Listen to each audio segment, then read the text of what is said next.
Oh, it seems I have a visitor this evening.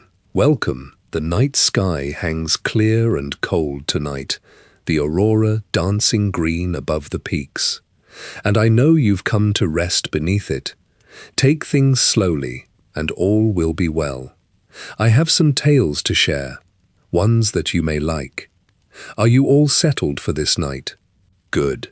Tonight I will tell you of an age, the whole of the Fourth Era, from the day the last dragonborn emperor gave his life, through fire and famine and war, all the way to the day the dragons returned to Skyrim. So ease your mind, let your eyes grow heavy, and listen as the centuries drift by. Our story begins in the closing days of the Third Era, in the year 433, within the walls of the imperial city at the heart of Cyrodiil. Emperor Uriel Septim VII had ruled Tamriel for many long years, and his line stretched back across centuries to Tiber Septim himself, the man who first united the continent under one banner. The Septim bloodline carried something rare in its veins, a bond with the divine, a covenant that kept the fires of oblivion locked away from the mortal world. As long as a Septim sat upon the ruby throne and the amulet of kings hung about a Septim neck, the barriers between Tamriel and the burning realms of the Daedra held firm. That covenant broke apart in a single terrible span of days. Assassins of a cult devoted to the Daedric prince Mehrunes Dagon moved against the emperor and his heirs, cutting them down one by one.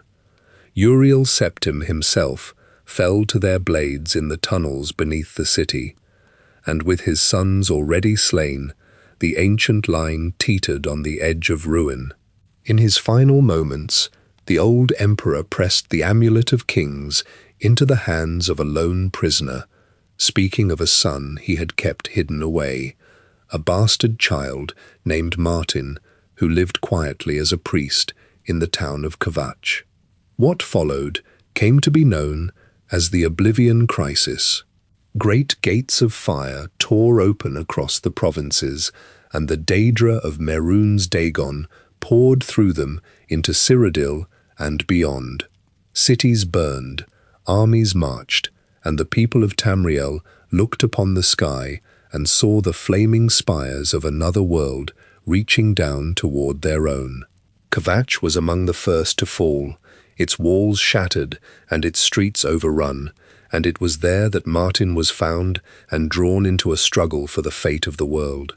Martin took up his father's name and his father's burden, though the Amulet of Kings, the very anchor of the Septim Covenant, was lost and later broken. Without it, the old rite could not be performed in the way it always had been. The Daedra pressed harder, and at the last, Mehrunes Dagon himself stepped through into the imperial city, a towering figure of flame and stone, who set his hands upon the white gold tower. In that final hour, Martin Septim made his choice. He shattered the Amulet of Kings upon the floor of the temple, and by breaking it, he became something more, a living avatar of the divine Akatosh in the shape of a great dragon of light. The dragon of Akatosh and the demon Mehrunes Dagon met in the ruined heart of the city, and their battle ended with Dagon cast back into oblivion, the gates sealed, and the mortal world saved. Yet the cost of that victory was absolute. Martin Septim was transformed utterly, hardening into a great statue of the dragon, and the last of the Septim line was gone. The Amulet of Kings lay in fragments. The dragon fires that had burned in the Temple of the One went cold forever, and no Septim remained to rekindle them. So closed the Third Era, and so opened the Fourth. It began not with celebration, but with a throne left empty, a covenant undone, and an empire suddenly stripped of the divine protection it had leaned upon for generations.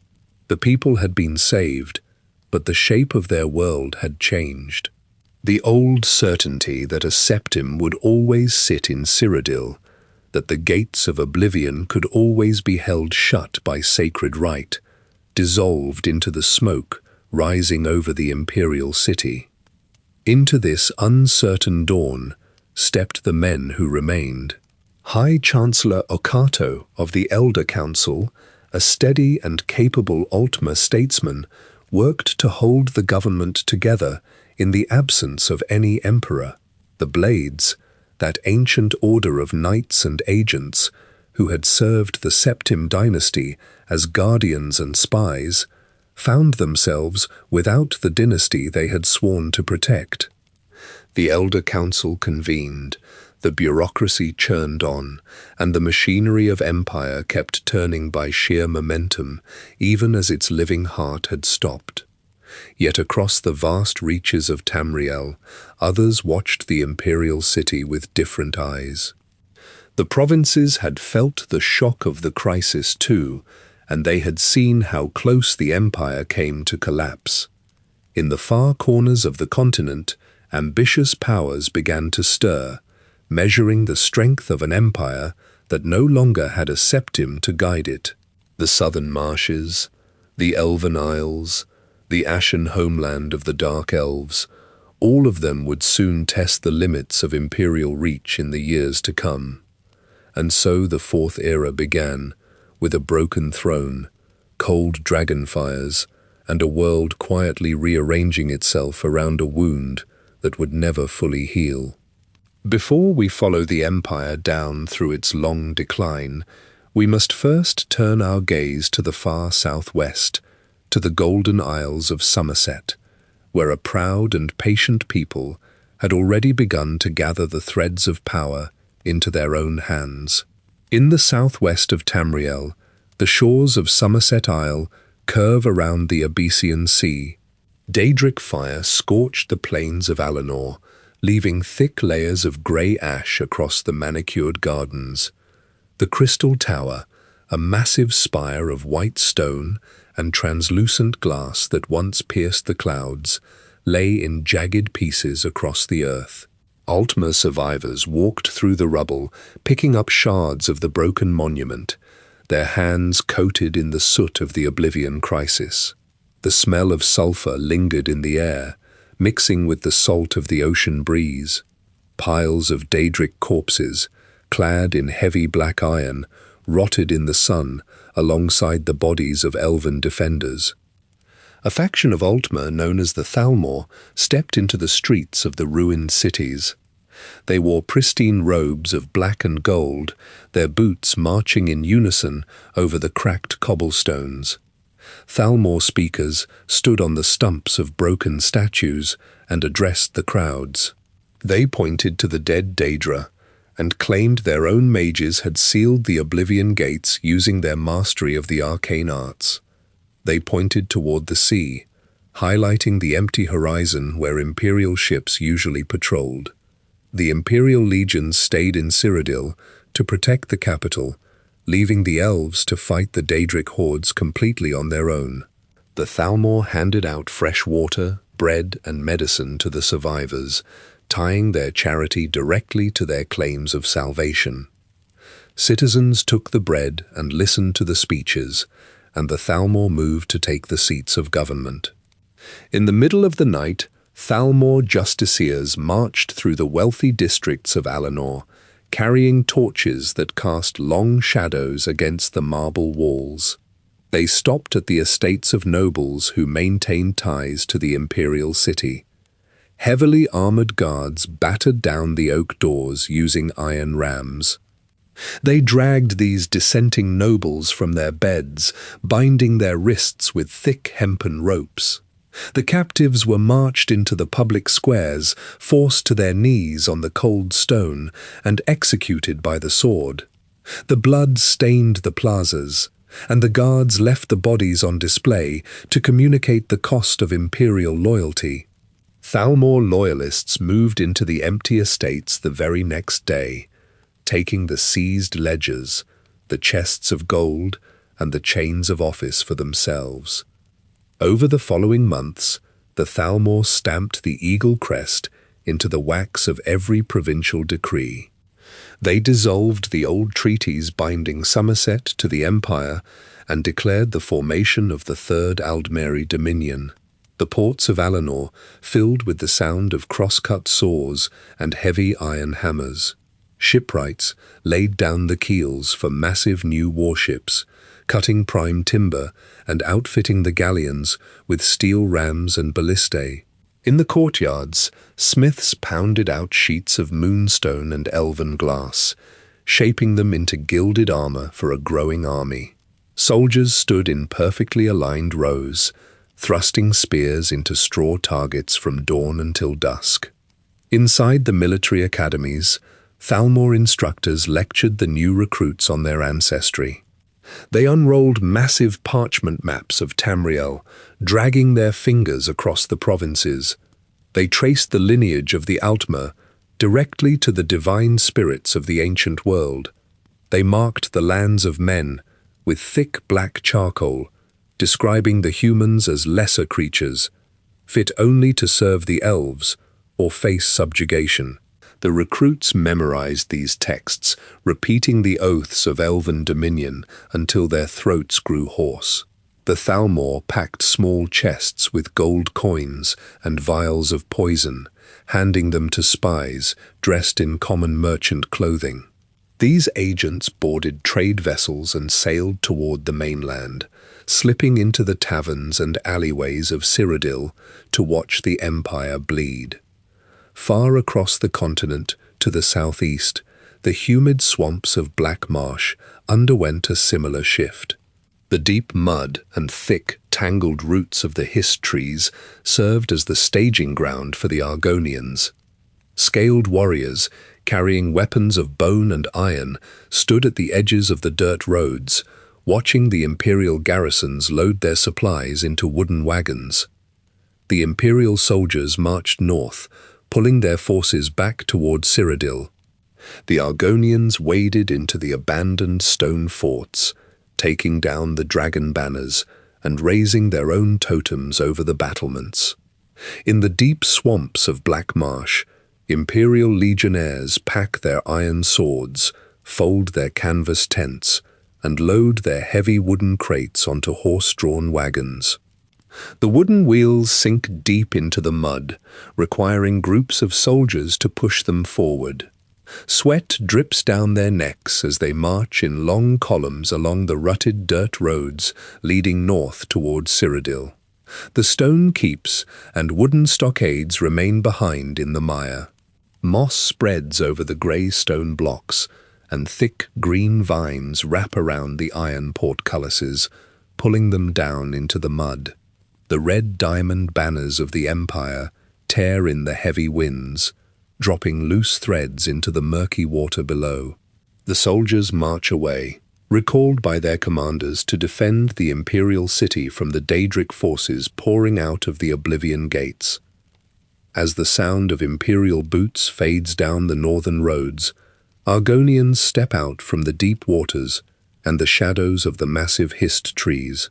Their scaled feet press deep into the wet earth. They hold spears tipped with carved bone and shields made from the thick shells of giant swamp insects. Members of the An-Zilil, a faction of fierce Argonian warriors, walk into the empty imperial courtyards. They cut down the torn red banners with their daggers and raise their own totems, constructs made of woven reeds, marshbird feathers, and carved wood. The Argonians march into the port cities, ripping the imperial signs from the stone taverns and throwing the wooden planks into the harbour.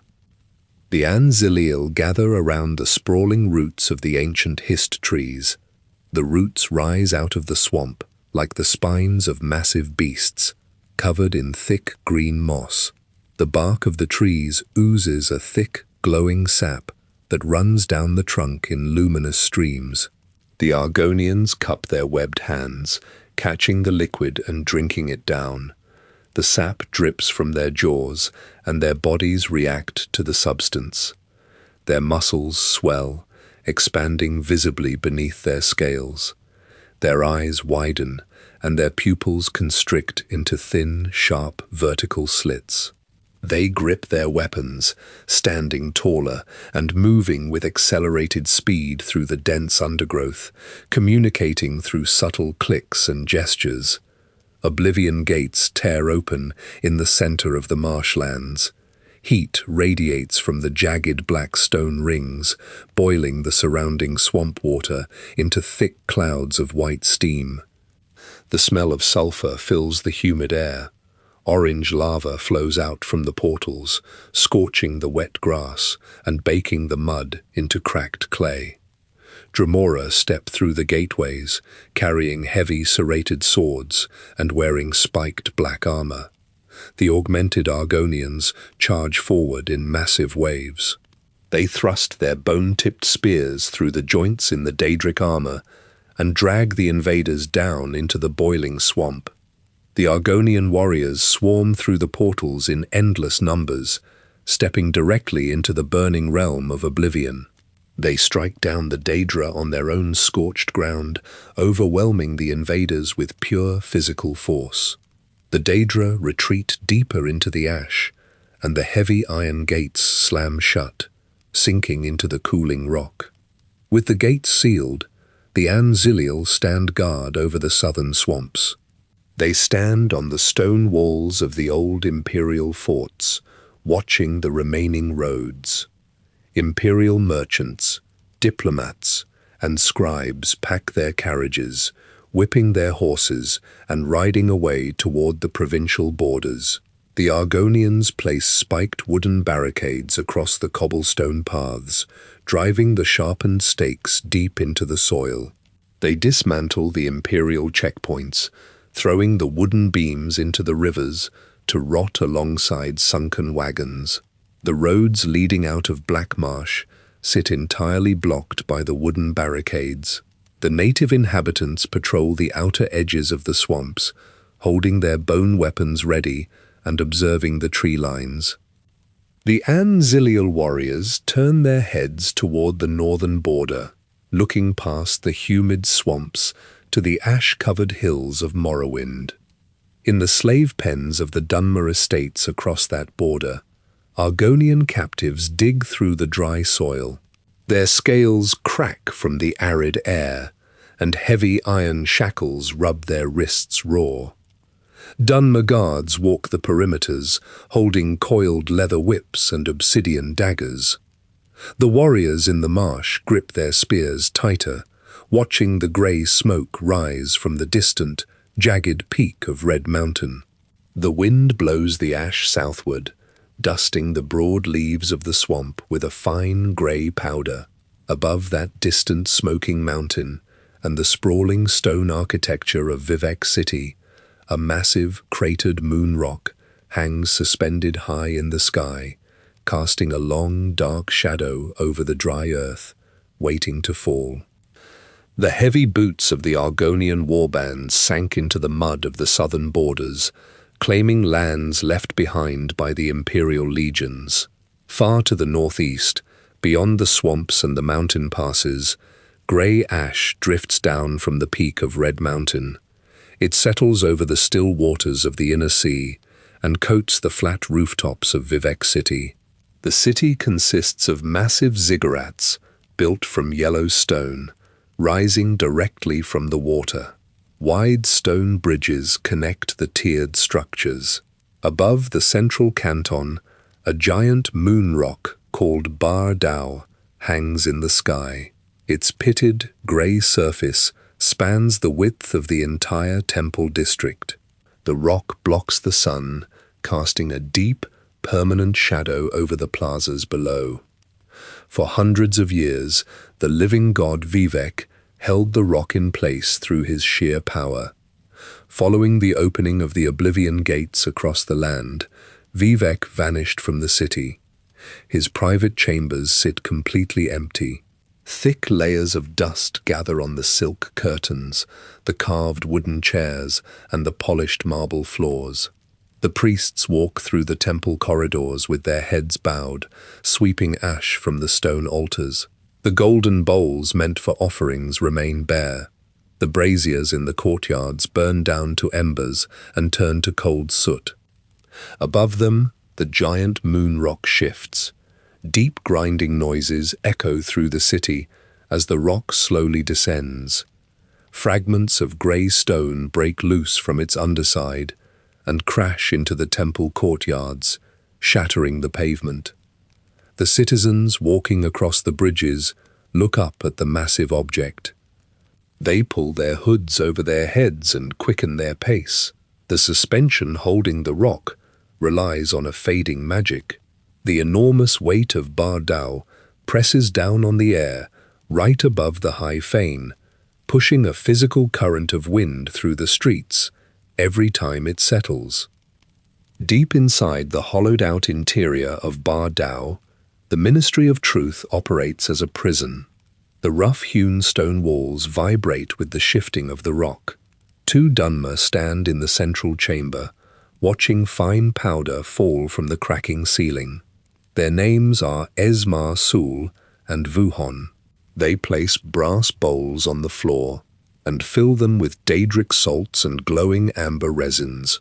They light the bowls, filling the room with thick, purple smoke and the sharp smell of ozone. They speak the incantations of a summoning ritual. The smoke twists and coalesces into the shape of a horned figure. They summon Clavicus Vile, a daedric prince of bargains. The prince speaks with them through the haze. Esma Sul and Vuhon present their problem, pointing to the shaking walls and the groaning ceiling. Clavicus Vile offers them a solution. He provides them with the knowledge to build a device called the Ingenium. The two Dunmer gather laborers and scholars. They bring sheets of brass, iron gears, and massive crystalline soul gems into the hollow rock. For weeks, the sound of hammers striking metal rings through the prison corridors. They construct a massive machine in the center of the chamber. Large brass rings spin around a central core. Thick copper wires and glass conduits connect the rings to the crystalline gems. The Ingenium requires fuel to operate. Esma Sul and Vuhon order the guards to bring out the prisoners. The guards drag thieves, murderers, and outlaws from their holding cells. They chain the prisoners to the heavy iron plates at the base of the machine. Vuhon pulls a heavy lever. The brass rings begin to spin, grinding against each other with a loud mechanical hum. The massive soul gems glow with a blinding white light. The flesh of the chained prisoners shrivels against their bones. Their skin turns grey and flakes away like dry leaves. Within moments, the prisoners collapse into heaps of pale ash on the iron plates. The light from the soul gems travels through the wires and shoots upward into the rock.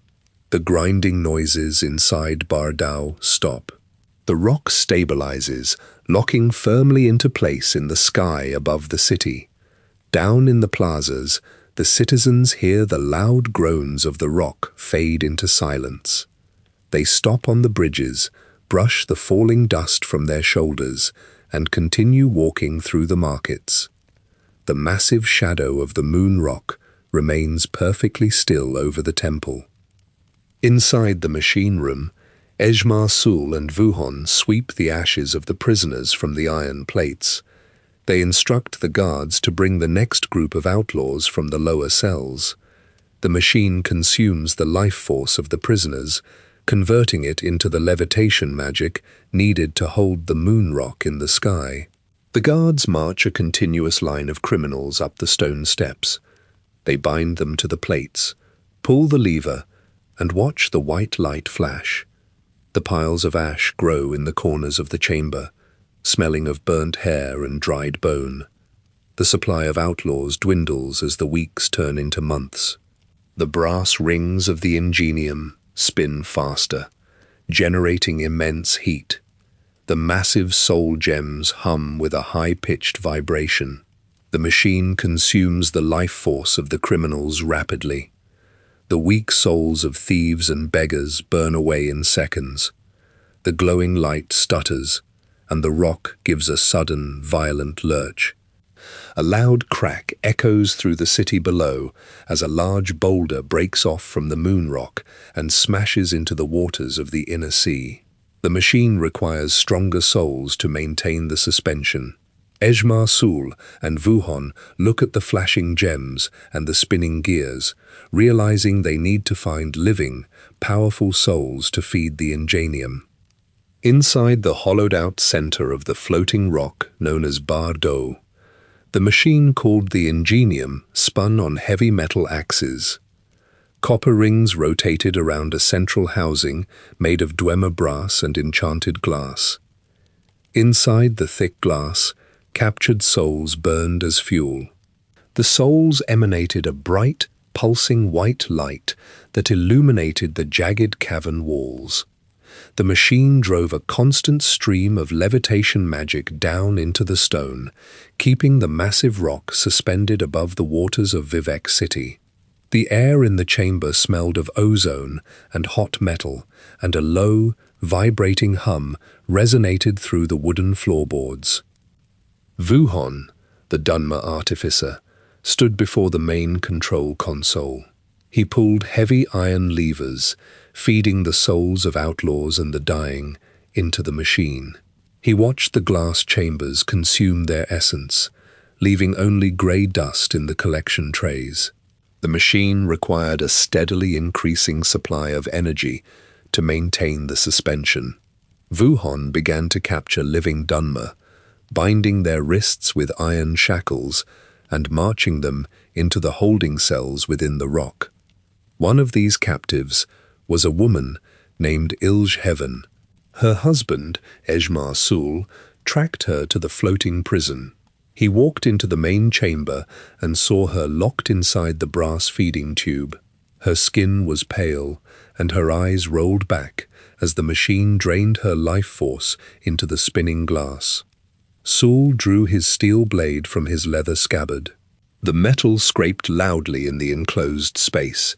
He charged across the grating and lunged at Vuhon, and the two Mer collided against the side of the ingenium. Sul swung his sword, driving the heavy steel pommel into Vuhon's jaw. Vuhon shoved Sul backward into the control panels, and heavy brass levers bent under their combined weight. Magic sparked from the fractured glass tubes, singeing the edges of their robes. Sul brought his blade down upon the main housing. The enchanted glass shattered into thousands of glowing shards, and a shockwave of released blue energy threw both men to the ground. The hum of the machine ceased instantly. The copper rings stopped spinning, and the bright light faded into darkness. The magic holding Bardal vanished. The massive rock, carrying all the velocity of its original descent from centuries prior, plunged toward Vivec City. The impact struck the water and the stone plazas simultaneously.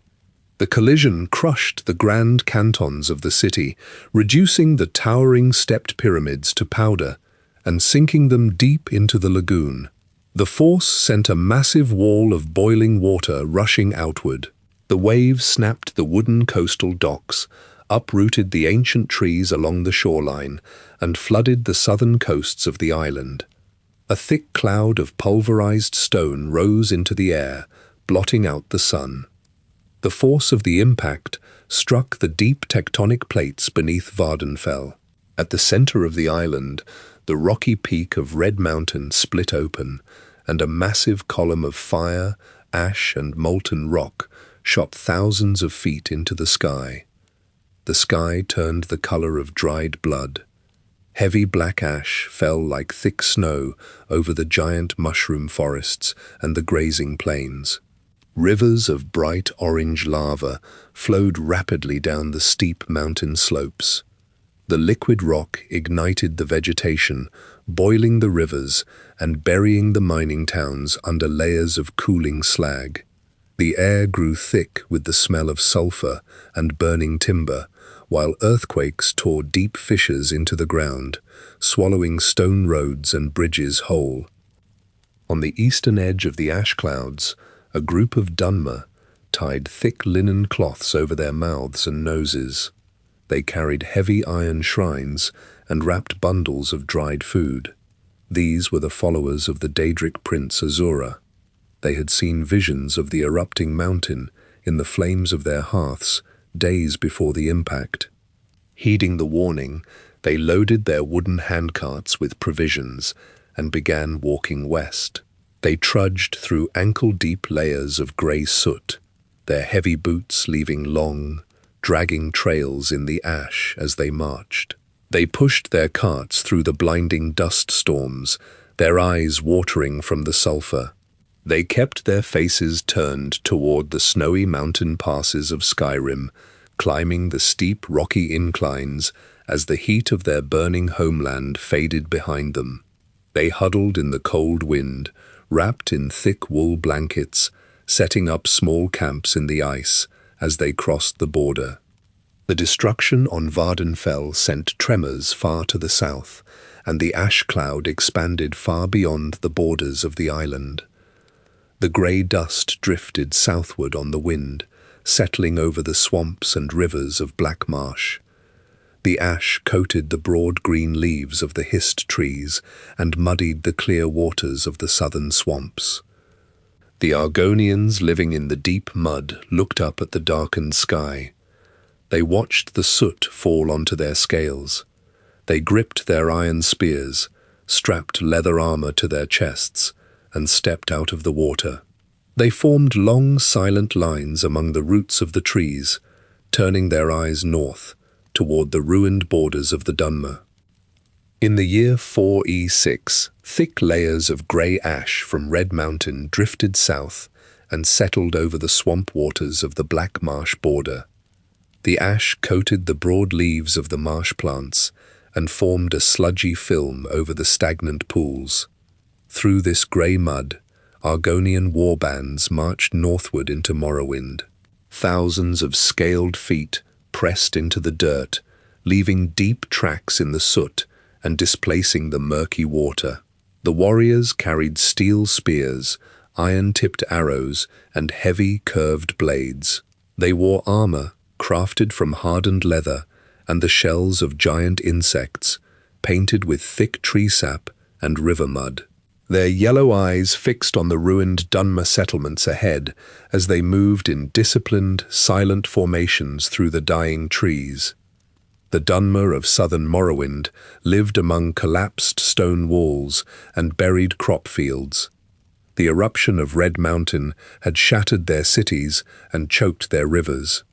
Survivors spent their days digging through rubble with bare hands to find buried root vegetables, constantly coughing up grey phlegm from the dust in the air.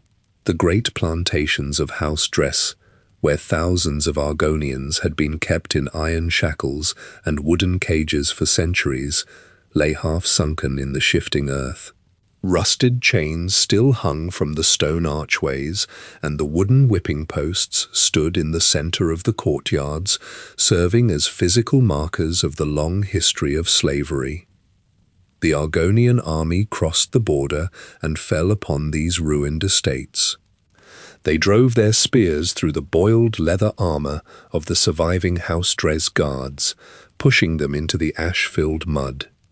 The Argonian warriors broke apart the remaining iron slave cages with heavy steel hammers and tore down the wooden whipping posts, throwing the splintered wood into massive bonfires. The heat of the flames cracked the remaining stone pillars of the manors. Dunmer nobles and commoners alike fell to the Argonian blades, their blood soaking into the ash-covered dirt and mingling with the soot.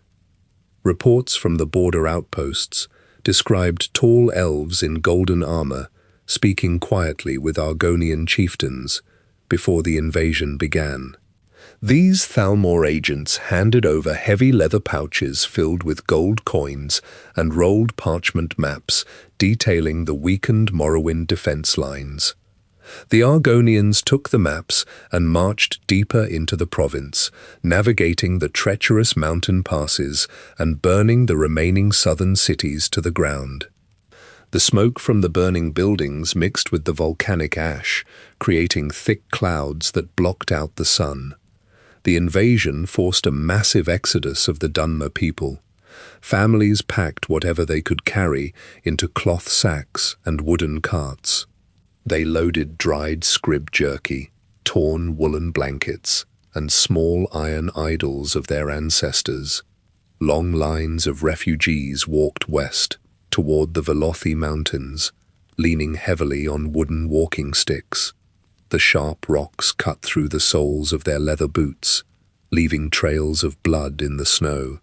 As they climbed higher into the mountain passes, the freezing winds of Skyrim blew ice crystals against their exposed skin.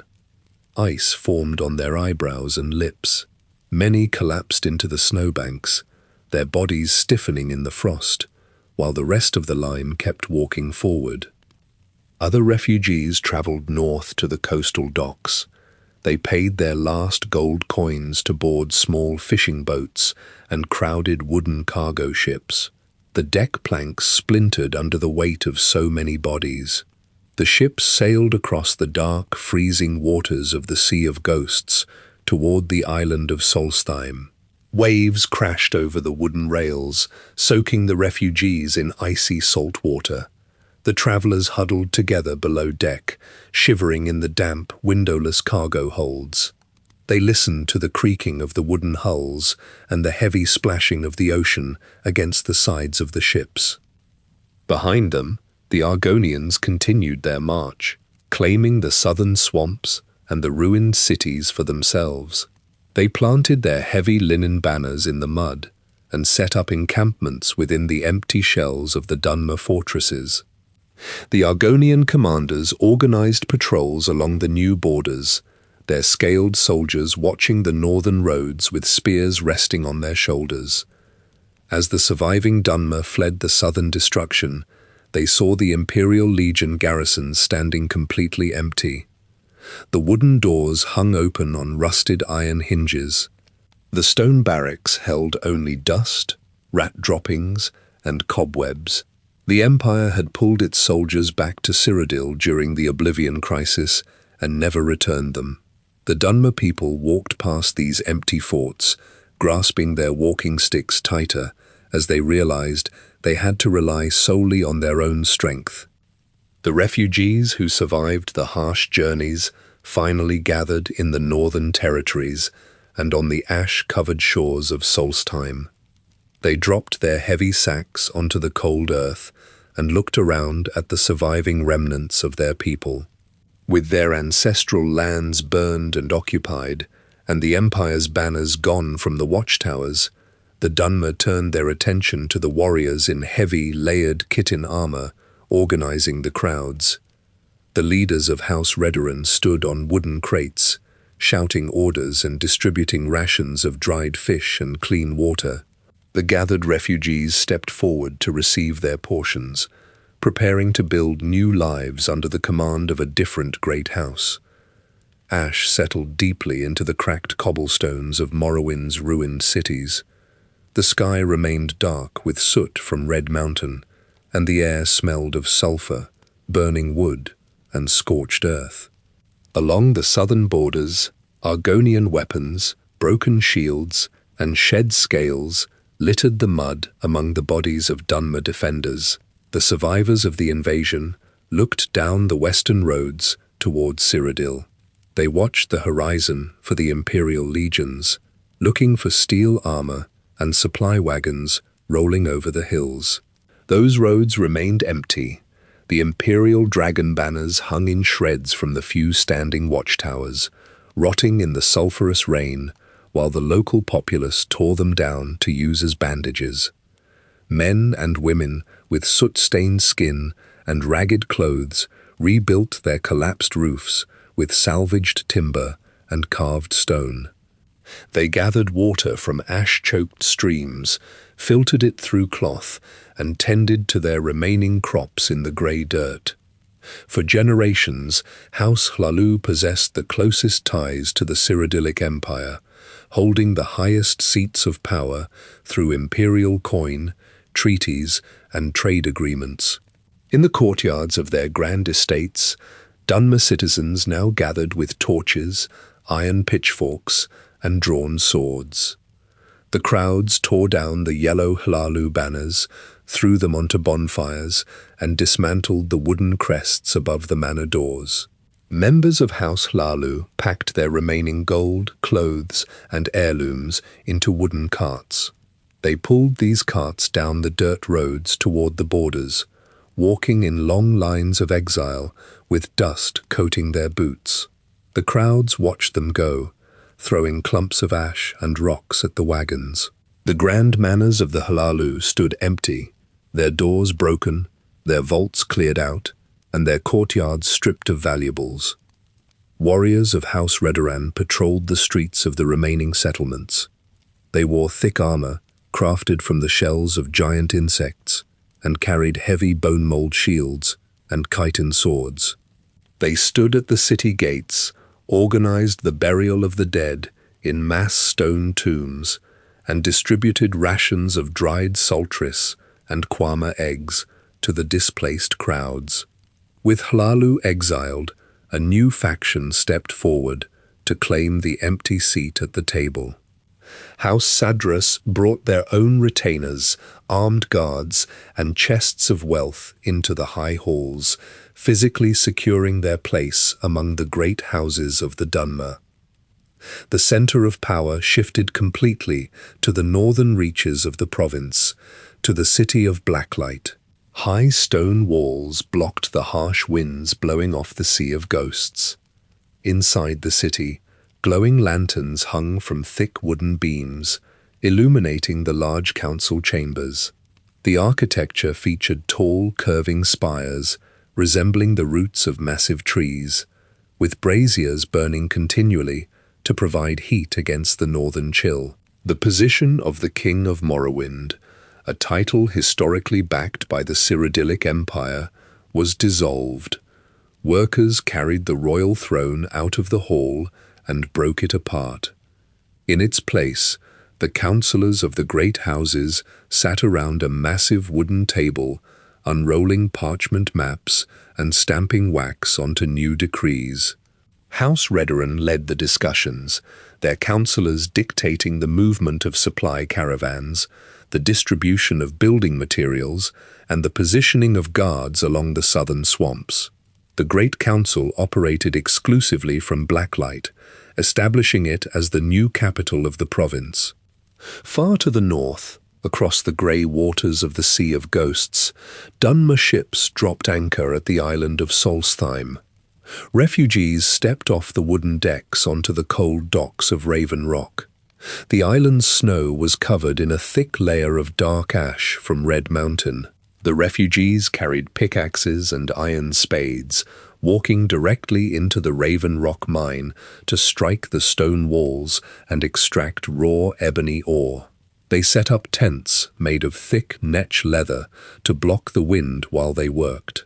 They mixed the volcanic ash with water and clay, shaping bricks to build domed shelters against the freezing rain. House Redoran guards stood watch on the stone bulwarks, holding torches against the northern cold, shaping a new settlement far from the ruined mainland. Fishermen cast heavy nets into the ash-clouded waters, hauling in catches to feed the growing population of displaced Dunmer. While the Dunmer shaped their new society in the soot and snow, the rest of the continent looked toward the center of Tamriel. Inside the imperial city, High Chancellor Okato and the Elder Council sat behind closed doors in the white gold tower, looking at maps with shrinking borders and waiting for the next crisis to strike. High Chancellor Okato sat at the head of the Elder Council table inside the white gold tower. The high windows let in the pale light of morning, illuminating the maps spread across the heavy oak wood. Dust settled on the cold stone floors of the Temple of the One outside. The great braziers, which previously held the blazing dragonfires, contained grey ash and blackened iron grates. Rainwater washed over the broken marble where the Amulet of Kings had shattered. Weeds pushed through the cracks in the cobblestones of the imperial city streets. Citizens walked past the empty pedestals and closed garrisons with their heads down, pulling their wool cloaks tight against the wind. The gold paint on the city gates began to peel, exposing the rusted iron underneath. Down in the waterfront district, small numbers of merchant vessels tied their thick hemp ropes to the wooden docks. The wooden hulls rotted in the shallow water, and the warehouses sat mostly bare, holding small crates of salted fish and cheap grain. Okato dragged his quill across thick parchment rolls, signing deployment orders and tax decrees for distant provinces. He pressed his wax seal onto letters sent to distant generals by horseback. The maps before him showed borders shifting inward. Red ink crossed out the southern marshes and the ash-covered lands of the east. The imperial legions marched back into Cyrodiil along muddy roads, leaving behind abandoned stone forts and empty watchtowers in the distant territories. Footsteps echoed through the long, vaulted hallways of the imperial palace. Counselors in silk robes bickered loudly, slamming their fists against the tables over dwindling copper supplies and the shrinking grain harvests. Okato rubbed the bridge of his nose and listened to the rain striking the glass panes. He kept the couriers running along the dirt roads and the tax collectors knocking on heavy wooden doors, issuing coins stamped with the faces of dead rulers. The ink on his final decree dried on a dark evening in the 15th year of the new era. Blood pooled on the polished marble floor of the white gold tower. Assassins draped in dark leather and carrying curved steel blades left Chancellor Okato dead in his own chambers. The palace guards found him with his inkwell overturned, black ink mixing with the red blood on the stone. His death left the council chambers filled with shouting men and drawn swords. Over the next 7 years, different men and women claimed the ruby throne. Heavy iron boots stomped through the palace corridors as mercenaries and rogue generals dragged rivals from the seat of power. The throne room smelled of sweat and copper. Lords draped in velvet sat on the cold stone chair for a few months, issuing new edicts and demanding fresh taxes before being cut down by the next warlord. Fires burned in the city districts, leaving charred timber and collapsed slate roofs in the streets. Merchants barricaded their heavy wooden doors with iron bars and waited in the dark. The blood on the floor finally dried when a Colovian warlord named Titus Made marched his forces through the city gates. He rode a heavy warhorse over the cobblestones, surrounded by soldiers carrying spears and shields battered from months of fighting. Titus wore steel plate armor, dented by sword strikes, and a heavy fur mantle over his shoulders. He walked into the imperial palace with his sword drawn, taking the ruby throne by force. He placed the jagged iron crown of Cyrodiil upon his own head and sat heavily on the stone seat. His soldiers secured the walls, taking down the torn banners and hanging new heavy cloth bearing the emblem of the Mede dynasty. Masons repaired the stone walls with fresh mortar, and blacksmiths forged new armor for the city guard. The smell of burning wood faded, replaced by the scent of baking bread and hot iron. The Mede line took control of the capital, stationing guards at every gate and collecting taxes from the marketplaces. Even as Titus Made secured the stone walls of Cyrodiil, strange occurrences unfolded on the distant western shores of Tamriel. Far beyond the borders of the empire, the deep waters of the Abyssian Sea crashed against jagged coastal rocks. A thick, white fog rolled over the ocean waves, swallowing the horizon entirely. On the Isle of Artaeum, the ancient home of the Besigic Order, monks in grey robes walked along the cliffs, watching the mist gather. The air grew heavy with moisture and the smell of salt. Magic hummed through the damp soil, vibrating against the ancient stone towers built into the island's center. The Psychic monks gathered their scrolls and packed their leather satchels, preparing for an event that would leave the surrounding ocean entirely empty. In the year 101 of the Fourth Era, the Isle of Artium sat in the shimmering waters of the Abyssinian Sea, directly south of the Somerset Isles. Dense orchards of glowing flora covered the rolling hills, and streams of clear water cut through the rock. Monks in pale silk robes walked along the white sandy beaches and up the wide stone steps leading to Sephora Tower. They observed the stars through curved glass lenses and wrote their findings with ink on heavy parchment. The Psychic Order occupied this island. They studied the old ways of magic, focusing on the shifting of time and the physical movement of the earth. The towers of Artium cast long, sharp shadows over the blue water.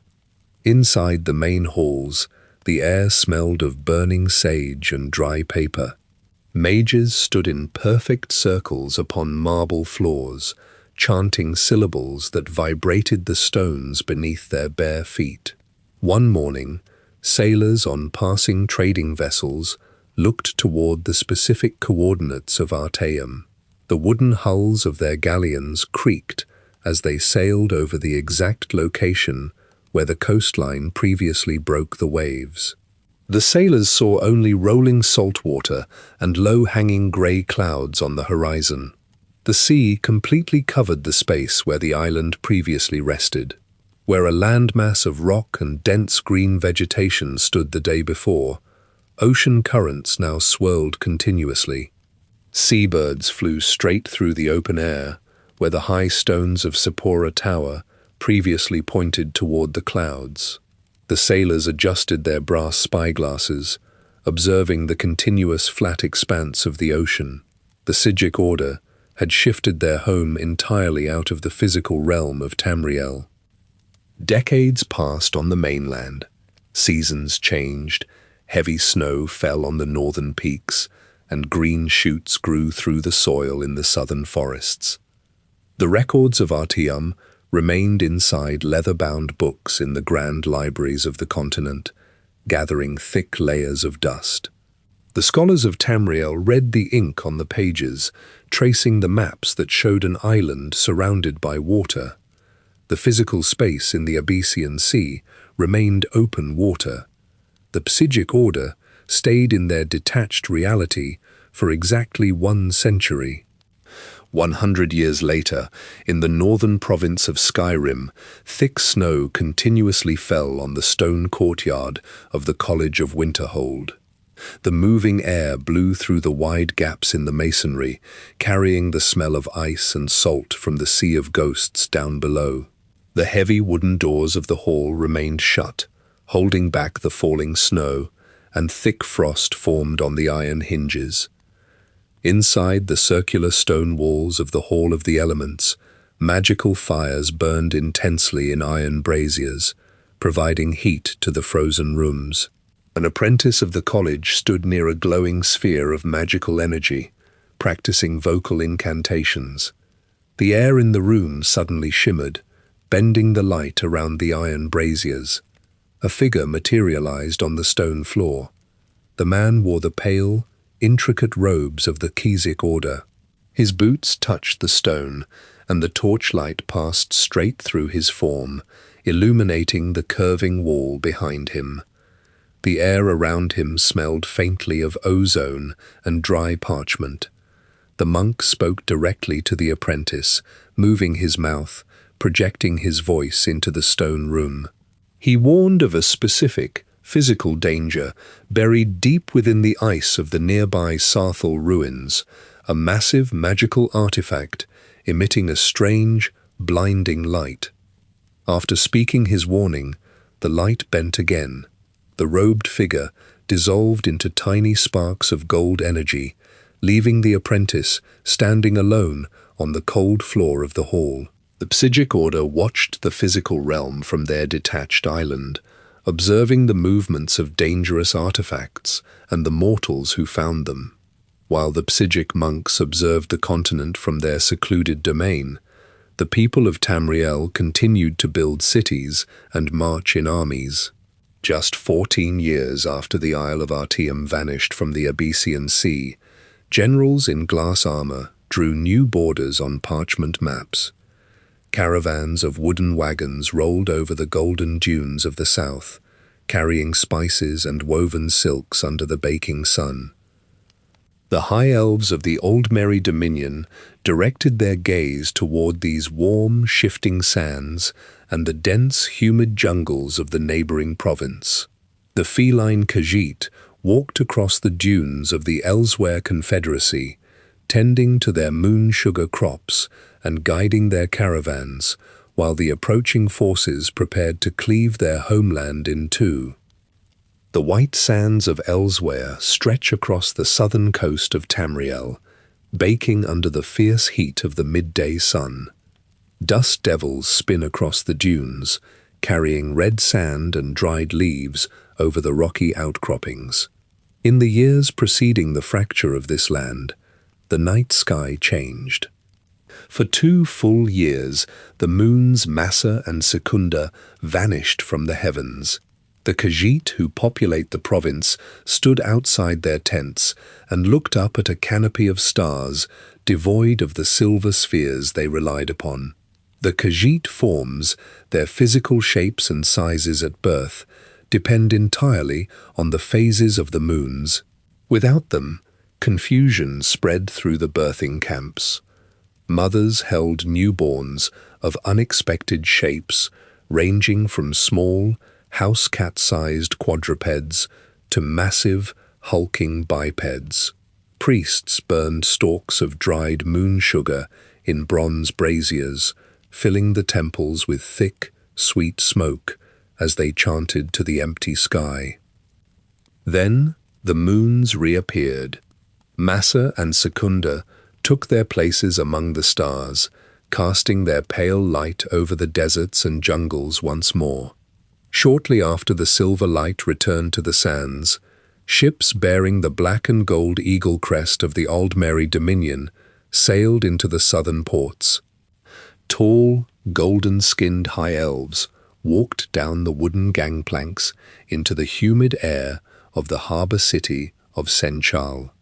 These Thalmor emissaries wore heavy dark robes trimmed with metallic thread, their boots clicking on the cobblestone streets. They stood in the town squares and announced that they had restored the moons using their own ancient magics. The Khajiit gathered in the streets, listening to the resonant voices of the elves. Clan mothers and warlords invited the Thalmor into their canvas tents and stone palaces.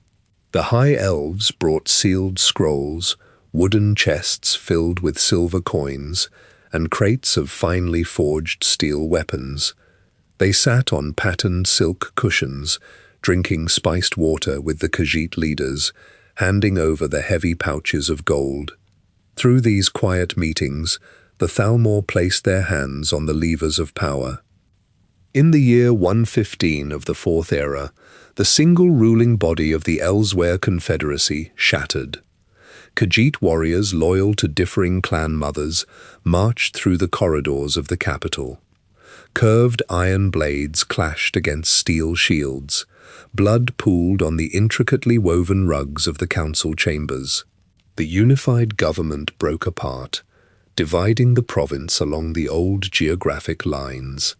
The Thalmor supported this fracture, signing new treaties with the newly formed leaders. The province split into 2 distinct kingdoms.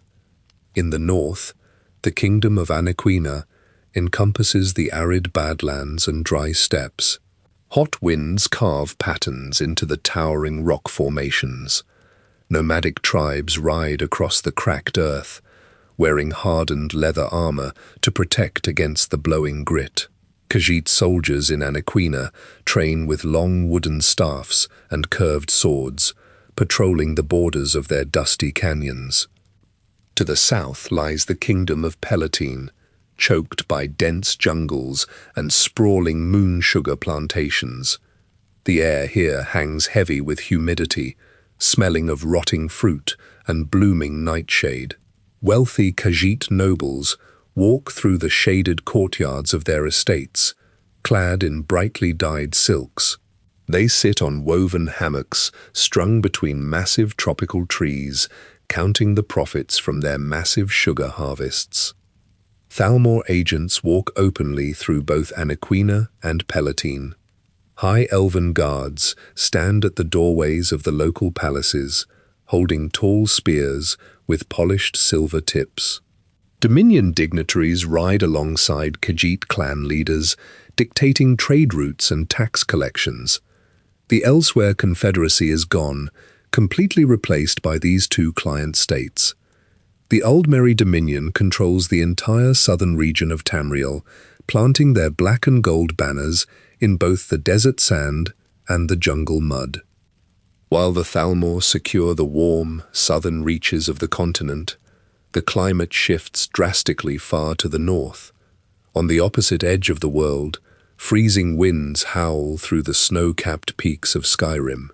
Thick ice clings to the stone walls of Winterhold, a sprawling northern city built upon a massive cliff overlooking the Sea of Ghosts.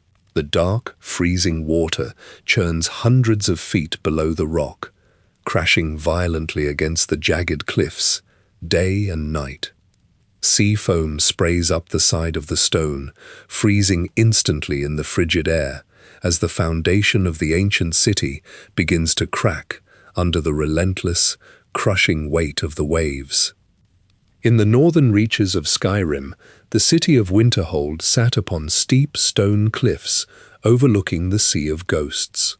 By the year 4E122, thick snow gathered on the thatched roofs of the wooden longhouses, and ice crusted the stone battlements. Residents walked through the narrow streets, wrapped in heavy bear pelts and thick wool, their boots crunching on the frozen dirt. Smoke rose from the central hearths of the homes, carrying the smell of roasting venison and burning pine into the freezing air. At the edge of the city, a massive stone bridge stretched over a deep chasm, connecting the main settlement to the College of Winterhold, a sprawling fortress of circular towers and high archways where mages studied the arcane arts. Throughout the final months of that year, the weather across the northern coast shifted. Black clouds blotted out the pale sun, and thick sheets of hail pelted the wooden walls of Winterhold. The wind blew from the north, carrying the bitter cold of the sea directly into the streets. Below the cliffs, the dark water of the Sea of Ghosts churned. High waves, crested with white foam, crashed against the base of the rock. The impact sent plumes of freezing salt water high into the air, coating the lower edges of the cliffs in thick layers of ice. The relentless beating of the water against the stone continued for weeks, and the physical foundation of the city began to give way. Deep fissures formed in the dirt streets and crept up the stone walls of the older buildings. Men and women inside their homes heard the loud, sharp cracking of the bedrock echoing beneath their floorboards. Dust fell from the wooden rafters as the ground trembled. Then, the cliffs fractured completely. Massive segments of the stone foundation sheared off and plummeted into the freezing, churning water below. Entire districts of Winterhold collapsed. Wooden longhouses, stone temples, and crowded taverns slid down the sheer rock faces, crashing into the waves and shattering into splintered wood and loose debris. The water rushed over the fallen structures, pulling them down into the lightless depths of the Sea of Ghosts. Screams pierced the roaring wind as residents fell along with their homes. Those who survived stood on the newly formed edge of the precipice, looking down at the empty space where half of their city had stood just hours before. The wind whipped their hair across their faces, and snow covered their boots. They looked out past the jagged edge of the ruined cliff and saw the College of Winterhold. The college stood perfectly intact. The massive stone towers, the high arched walkways, and the central courtyards remained completely untouched by the collapse. The rock beneath the college had held its shape, leaving the vast fortress perched atop a solitary, sheer spire of stone jutting out of the freezing sea. The stone bridge connecting the college to the mainland had lost chunks of its masonry, with large gaps revealing the churning water far below, yet the magical structure still held firm. The surviving Nords of Winterhold stared at the intact magical fortress, and their eyes narrowed. They tightened their grips on their heavy cloaks and murmured to one another in low voices. They looked at the glowing blue lights in the windows of the college, and then down at the dark water where their neighbors and families had drowned. The Nords pointed their calloused fingers toward the mages' towers. They spat into the snow, grasping the hilts of their iron daggers. The mages stayed inside their warm, illuminated halls, reading their thick, leather-bound tomes and grinding glowing roots in stone mortars. The townsfolk gathered around the few remaining fire pits in the ruined city, watching the college through the falling snow with cold, hardened stares. The days that followed the collapse brought no relief from the bitter temperature. The survivors gathered scavenged timber from the edges of the cliff, pulling splintered planks and broken support beams up from the ice below. They used these remnants to patch the surviving longhouses, nailing boards over large cracks to block out the freezing drafts. The smell of wet ash and unwashed wool filled the cramped interiors as families huddled together around small, smoking fires. Outside, the wind continuously blew fresh snow over the jagged tears in the earth, covering the dirt and rock where the other half of the city had broken away. Down in the sea of ghosts, shattered wooden furniture and torn textiles floated among the chunks of pack ice.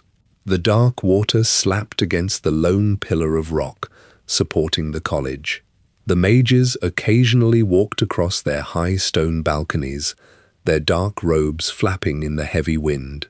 They looked down at the ruined settlement, their hands resting on the smooth stone of their battlements. In the town, the guards patrolled the new cliff edge in rusted iron armor, their boots slipping on the fresh ice. Whenever a guard passed the fractured bridge leading to the college, they gripped their steel swords and turned their heads, fixing their eyes on the freezing dirt road ahead. The townsfolk hauled their fishing nets up the steep, icy paths, their hands raw and blistered from the cold, while the mages conjured warm flames in their palms to melt the frost from their doors. Yet, even as the northern winds buried the remnants of Winterhold in snow and deep suspicion, life across the frozen province of Skyrim went on, sustained by the small, steady fires burning in the hearths of the surviving Nords. In the year 38 of the Fourth Era, snow accumulated on the thick stone walls of Windhelm. The wind blew through the narrow streets, rattling the wooden signs hanging above the doorways. Inside a large house near the main gates, a Nord warrior named Wundheim lay on a heavy oak bed. Thick wolf pelts covered his legs and torso. His breath produced small clouds of vapor in the cold room. His son, Dirokt, sat on a wooden stool beside the bed. Wundheim's skin bore deep, jagged scars from axes and swords, marking decades of physical combat. His hands rested on the furs, the knuckles swollen and stiff. Wundheim stopped breathing, his chest settling flat against the mattress. Dirokt stood, pulled a coarse wool blanket over his father's face, and walked toward the center of the room. A stone stove sat in the middle of the floor, radiating a faint heat from a bed of orange embers. Dirokt picked up a thick tallow candle. He struck a piece of flint against an iron striker, dropping sparks onto a pinch of dry moss. The moss caught fire. Diroct pressed the wick of the candle into the tiny flame. A yellow light flared, illuminating the dust motes drifting in the air. Diroct placed the burning candle on the wooden mantel above the stove. The light illuminated the corners of the room, casting Diroct's shadow against the far wall. The smell of melting fat and charred wick filled the space. Diroct maintained the flame. Before the first candle could burn down to the wood, he pressed a second candle into the soft, hot wax, lighting the new wick from the old. He repeated this action every few days. The melted tallow dripped down the sides of the stone stove, cooling and hardening into thick, white clumps. Diroct chopped wood, hunted elk in the surrounding hills, and aged. His hair turned white, and his skin wrinkled. Month after month, he pushed new candles into the melting pile, keeping the flame burning. After Diroct died, new residents occupied the stone house. They saw the massive buildup of wax on the stove and continued the practice. The wax formed a thick crust over the stone, layering over itself year after year.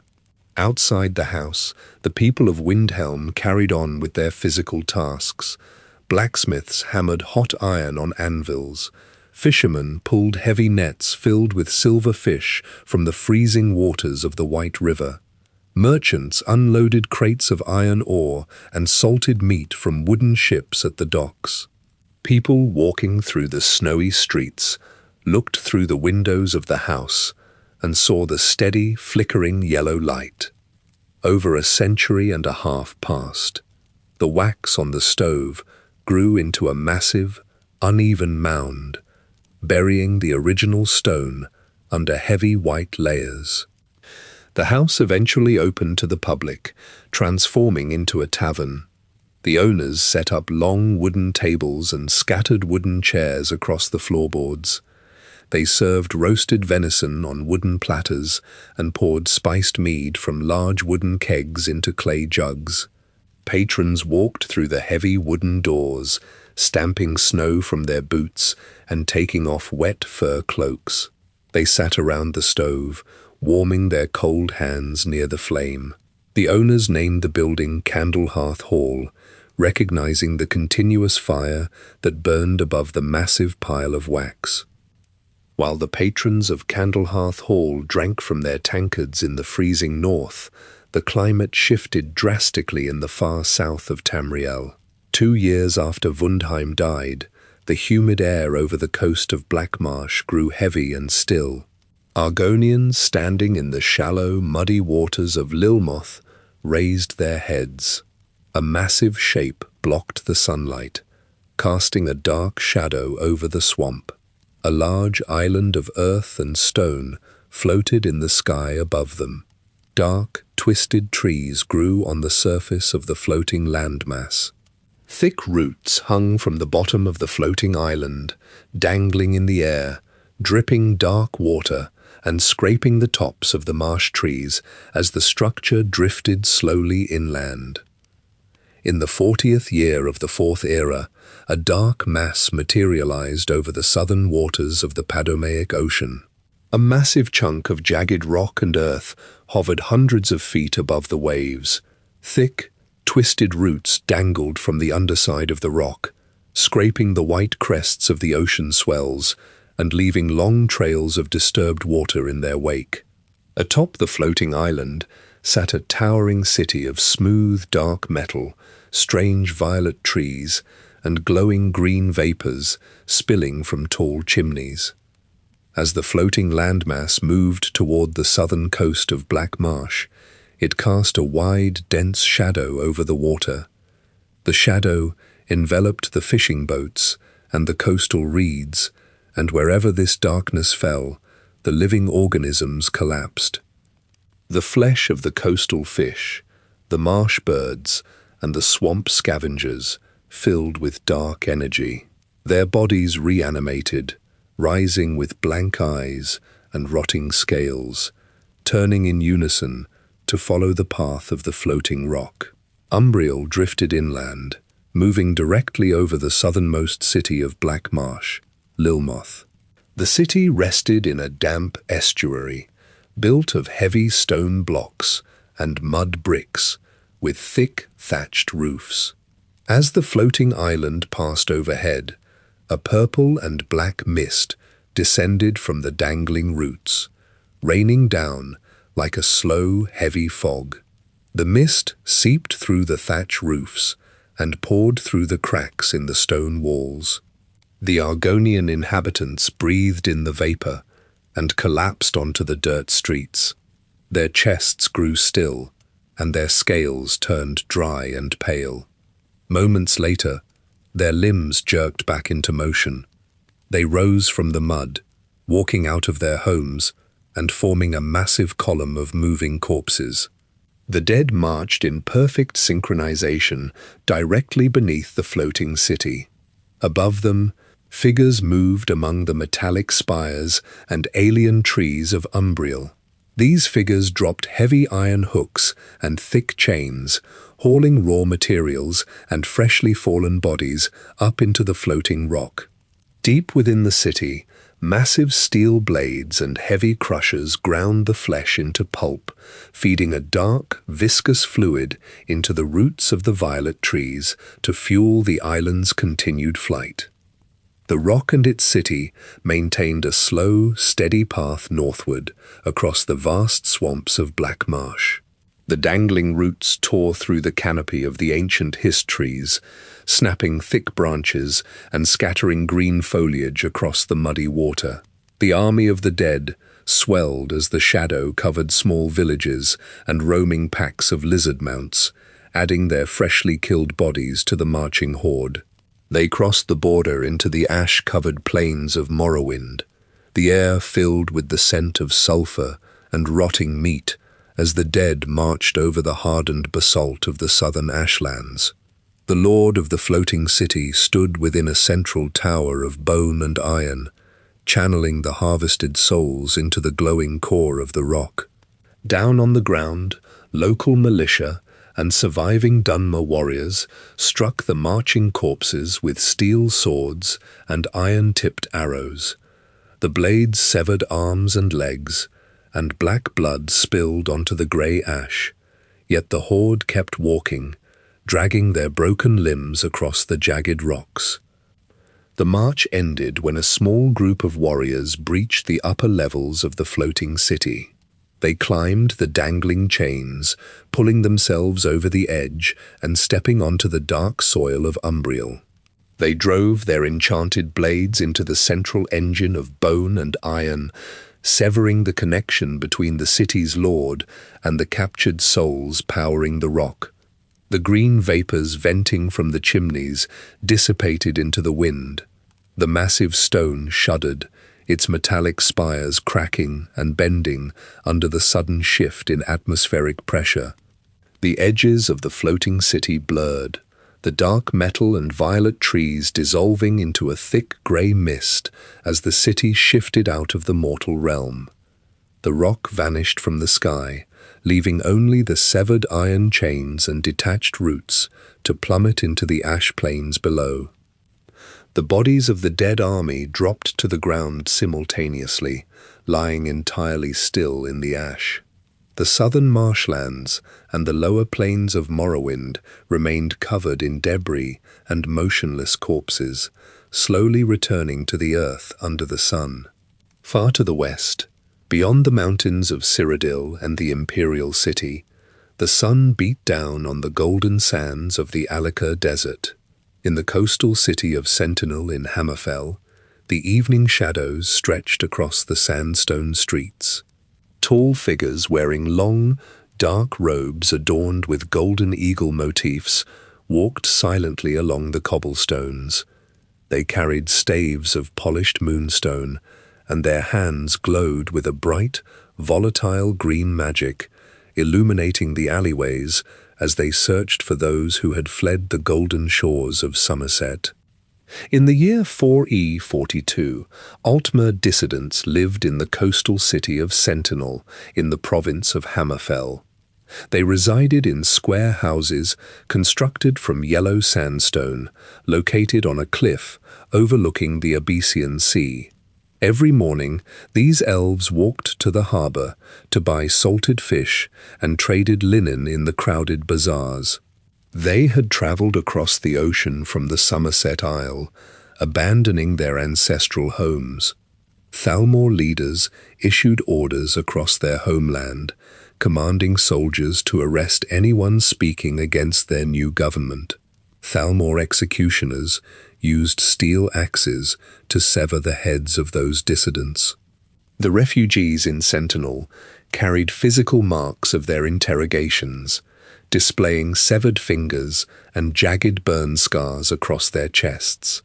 They packed their surviving families onto cargo ships and settled in the Redguard Kingdom. The Thalmor tracked them across the water. On a clear night, 3 ships with black sails anchored just outside the harbour of Sentinel. Altmer men and women wearing dark hooded robes climbed down rope ladders into wooden longboats. They rowed through the salt water and dragged their boats onto the sandy beaches. They walked into the city streets, their leather boots stepping quietly over the cobblestones. They gripped glass swords and held wooden staves tipped with glowing green crystals. The Thalmor agents approached the refugee quarter. They raised their staves toward the sandstone buildings. Torrents of green flame erupted from the crystal tips, striking the stone walls and wooden doors of the houses. The fire melted the mortar and ignited the dry thatch roofs. Bright green light illuminated the narrow alleys, casting sharp outlines of the attackers against the adjacent buildings. The heat cracked the glass windows and blistered the painted wooden signs hanging above the street. The Altmer refugees grabbed their own weapons from their tables and walls. They stepped out of their burning homes and cast spells of frost and lightning from their fingertips. Jagged ice shards struck the black robes of the attackers, tearing the fabric and drawing blood. Sparks of electricity arced between the stone buildings, striking the cobblestones and leaving scorch marks. The Thalmor agents advanced in tight formations, holding up shimmering wards of blue magic to deflect the incoming spells. The green fire clung to flesh and bone. Refugees collapsed onto the streets, their clothes turning to grey ash. The smell of burning hair and charred meat filled the humid sea air. Sentinel guards rushed toward the district, their heavy steel boots clanking against the pavement. The Redguard soldiers held their curved scimitars ready, shouting commands to one another as they ran up the stone steps. By the time the city guards reached the district, the combat had ended. The Thalmor agents had already retreated to their boats, leaving behind rows of ruined buildings. The stone walls glowed with residual green heat, and thick smoke drifted up into the night sky. Bodies of the dissidents lay scattered among the rubble, their faces melted down to the bone. Redguard healers carried buckets of water from the wells, pouring them over the smoking wood and wrapping linen bandages around the surviving elves. The Thalmor agents rowed back to their ships and returned to the Somerset Isle. Over the following decades, Thalmor leaders sent more agents across the lands of Tamriel. These agents wore their black robes and walked through the crowded markets in Valenwood, Elsewhere, and Cyrodiil. They carried rolled parchment lists containing the names of merchants, scholars, and former politicians. They dragged these targets from their beds, bound their wrists with hemp rope, and loaded them into wooden carriages under the light of the moons. Thalmor blacksmiths hammered out new armor of gilded moonstone and forged thousands of steel arrows. Altmer generals marched lines of soldiers across the fields of Alinor, testing their shield formations and spellcasting. Shipwrights built massive warships with reinforced wooden hulls, lining them along the pristine coasts of the island. In the imperial city, members of the Elder Council sat at their long oak tables, reading ink-stained reports of the growing elven armies. The lords of Cyrodiil counted their gold coins and drafted young men from the farming villages to stand guard on the southern borders. Men of the Mede bloodline sat on the ruby throne during these decades. These emperors wore the red diamond amulet on their chests and held audiences in the white gold tower. They ruled a reduced territory, as provinces like Blackmarsh and Morrowind managed their own borders and collected their own taxes. As the decades passed, new men took the seat of the empire. A young man named Titus Mede II eventually walked up the marble steps of the imperial palace. He placed the heavy gold crown upon his head and looked out over a parchment map of an empire restricted to the lands of Cyrodiil, High Rock, and Skyrim. In the 168th year of the Fourth Era, Titus Mede II sat upon the ruby throne. The metal of the crown rested heavy against his brow, its jewels catching the flickering light of the braziers. Around him, the great hall of the white gold tower lay quiet. The banners hanging from the high stone walls bore the dragon seal, yet the silk frayed at the edges. The gold thread, woven centuries ago, hung dull in the shadows. Titus looked down the length of the throne room. Half the seats at the carved wooden council tables sat empty. The long lines of provincial delegates that once crowded these marble floors had thinned to a fraction of their former number. He stood and walked toward a massive parchment map of Tamriel rolled out across the central table. The borders drawn in red ink had retreated inward, pulling away from the coasts and the deep southern jungles. The edges of the parchment curled, weighted down by iron daggers. Far to the south, beneath the dense canopy of Valenwood, the forest paths belonged entirely to the Thalmor. Elven soldiers in gilded glass armor stood guard at the base of the great walking trees. High elf banners fluttered from the wooden bridges of Falinesti, marking the dominion of the new rulers. Further east, across the arid plains and dunes of Elsewhere, the Khajiiti caravans moved under the watchful eyes of these same agents. The old imperial forts built into the desert rocks lay abandoned. Their iron gates rusted shut on their hinges, and their courtyards disappeared under drifting sand. Beyond the southern seas, deep within the tangled roots of Black Marsh, the Argonian marshfolk hunted and fished, answering only to their own chieftains. Vines of thick green ivy wrapped around the cracked stone walls of the old imperial garrisons. The wooden docks of Lilmoth rotted into the dark water, the planks sinking into the mud, untouched by merchant galleons for over a century. In the northeast, the skies over Morrowind remained choked with grey soot.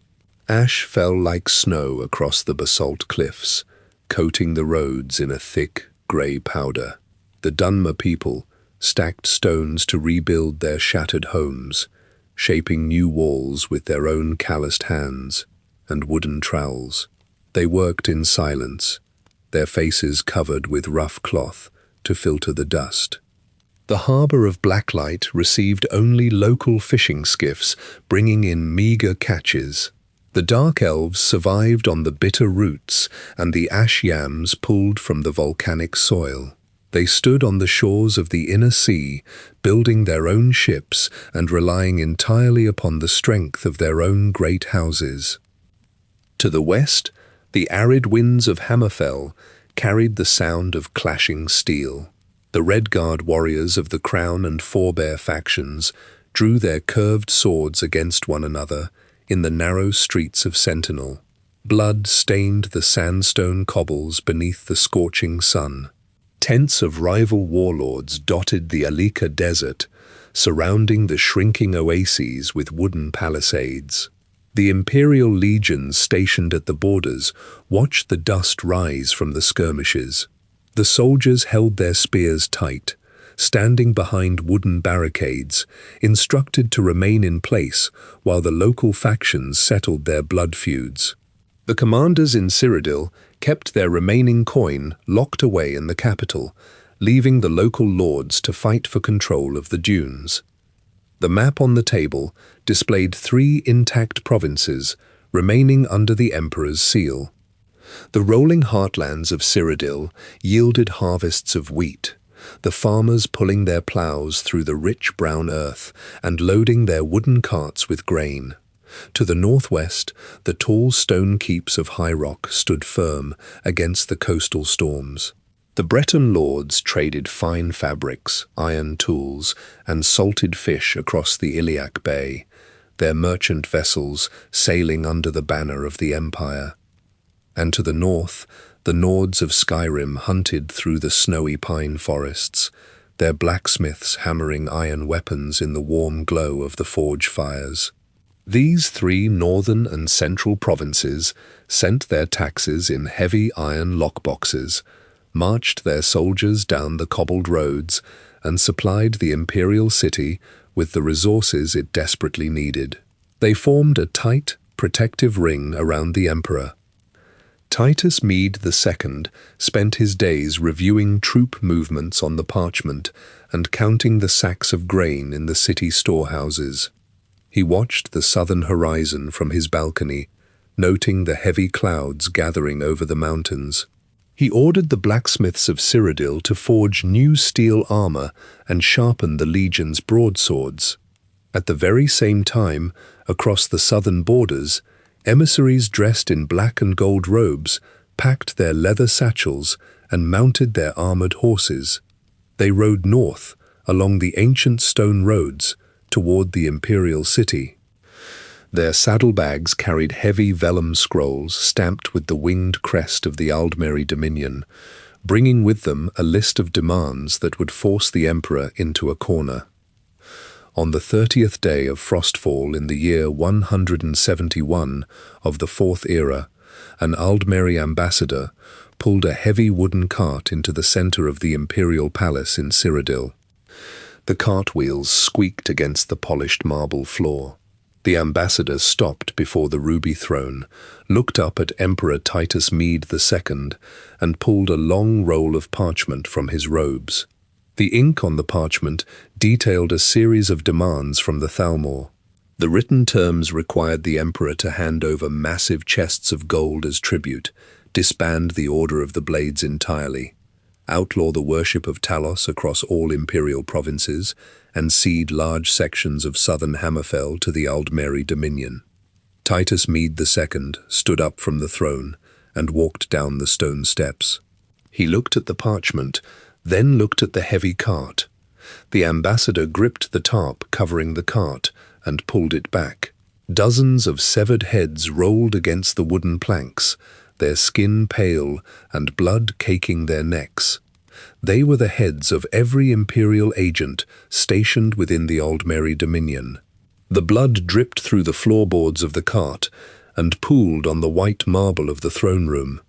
Titus Mede II looked at the severed heads, turned his gaze back to the ambassador, and refused the demands. The ambassador rolled up the parchment, bowed, and walked out of the imperial palace, leaving the cart and the blood behind. The Aldmeri generals had already positioned their armies along the borders of the empire, holding their positions until the ambassador delivered the terms. Deep in the arid savannas of northern Elsewhere, hidden camps full of Dominion soldiers broke their silence. Thalmor General Lord Narefin commanded this primary force. Thousands of Altmer soldiers marched out of the tall, dry grass, wearing overlapping plates of gilded armor and carrying weapons forged from malachite and moonstone. They marched north, crossing the border into southern Cyrodiil. The imperial legions had stationed their defensive forces along the Valenwood border. watching the western roads and preparing for a frontal assault. Lord Narifin bypassed these blockades entirely by marching his armies through elsewhere. The Ultima forces struck the imperial flank from the east. Destruction magic illuminated the forests of southern Cyrodiil as Dominion spellcasters hurled fire and lightning into the imperial ranks. The smell of burning pine and charred flesh filled the air. Imperial soldiers in heavy steel plate armor fell to the ground under the barrage of spells and arrows. General Narifin pressed his advantage, driving his army deeper into Cyrodiil and scattering the surviving Imperial defenders into the wilderness. Simultaneously, a second Aldmeri army launched an invasion into Hammerfell. General Lady Arenelia led this force across the Western Sea, landing her ships on the southern shores of the desert province. Ultima Boots stepped into the hot sand, and their mages cast wards to deflect the arrows of the Redguard defenders. The Dominion soldiers pushed through the coastal cities, crossing swords with Redguard warriors, wielding curved scimitars. The clashing of steel against glass echoed through the stone streets of the desert towns. The Dominion forces advanced steadily, driving the Imperial legions stationed in Hammerfell backward across the Alika Desert. Soldiers from the Third Empire and the Third Aldmeri Dominion fought constantly in the fields, forests, and deserts of Tamriel from the year 171 to 175 of the Fourth Era. The Thalmor referred to this conflict as the First War against the Empire. General Narifin brought his forces north through Cyrodiil, capturing the cities of Leawien and Bravil. Dominion soldiers broke down the wooden gates of Bravil, marched through its muddy streets, and secured the southern supply routes. Titus Made II sent orders to his generals, attempting to reorganize his remaining legions to stop the Aldmeri advance. Imperial soldiers dug trenches in the dirt along the roads leading to the capital. They sharpened wooden stakes and pointed them south, waiting for the golden armor of the Dominion to appear through the trees. Lord Narifin kept moving his troops forward, crushing the Imperial blockades and leaving a trail of burning wagons and broken steel weapons in his wake. The Aldmeri army eventually reached the shores of Lake Rumare, the large body of water surrounding the Imperial city. The golden-clad soldiers set up their tents along the muddy banks. They built wooden siege towers and assembled trebuchets, pointing the heavy wooden beams toward the stone walls of the capital. High elf mages gathered on the ridges overlooking the lake, preparing their spells. The Dominion forces completely encircled the Imperial city, cutting off all the roads and securing the bridges, while Titus Mede II and the remnants of his army watched from the battlements of the White Gold Tower, bracing for the assault on the capital. Armies of the Aldmeri Dominion surrounded the high stone walls of the Imperial city, planting their wooden siege engines in the dirt outside the capital. Lord Narifin commanded the southern advance, directing lines of infantry and mages to block the stone bridges and dirt roads leading out of the city. Trebuchets of Dominion design launched heavy boulders and concentrated bursts of magical fire over the white battlements. Ultima soldiers in gilded armor marched across the fields of the Cyrodiilic heartland, carrying kite shields bearing the eagle crest of the Thalmor. Ash rained down on the cobblestone streets, coating the slate roofs of the houses, the statues of the divines, and the paved walkways of the market districts. Inside the city walls, Imperial legionnaires stood on the wooden barricades, holding steel shields and gripping broadswords, watching the approaching gold-clad ranks march through the smoke. Emperor Titus Mede II stood upon the walls, observing the Aldmeri lines tightening around the shores of Lake Rumare. He strapped on his steel plate armor, took up his longsword, and gave the order for the main imperial army to move out of the capital. He led his legions out the northern gates, charging directly into the Dominion blockade. Imperial cavalry rode with iron-tipped lances lowered, crashing into the Aldmeri infantry lines and shattering the wooden shields of the elves. Legionnaires thrust their spears and swung their swords through the golden armor of their enemies, pushing forward over the bleeding bodies of fallen Nords, Imperials, and Altmer alike. They carved a red path through the surrounding forces, marching up the muddy dirt roads toward the Giral Mountains. Titus Mede rode at the head of the surviving legions, pressing north into the snow-covered valleys to link up with General Jonna.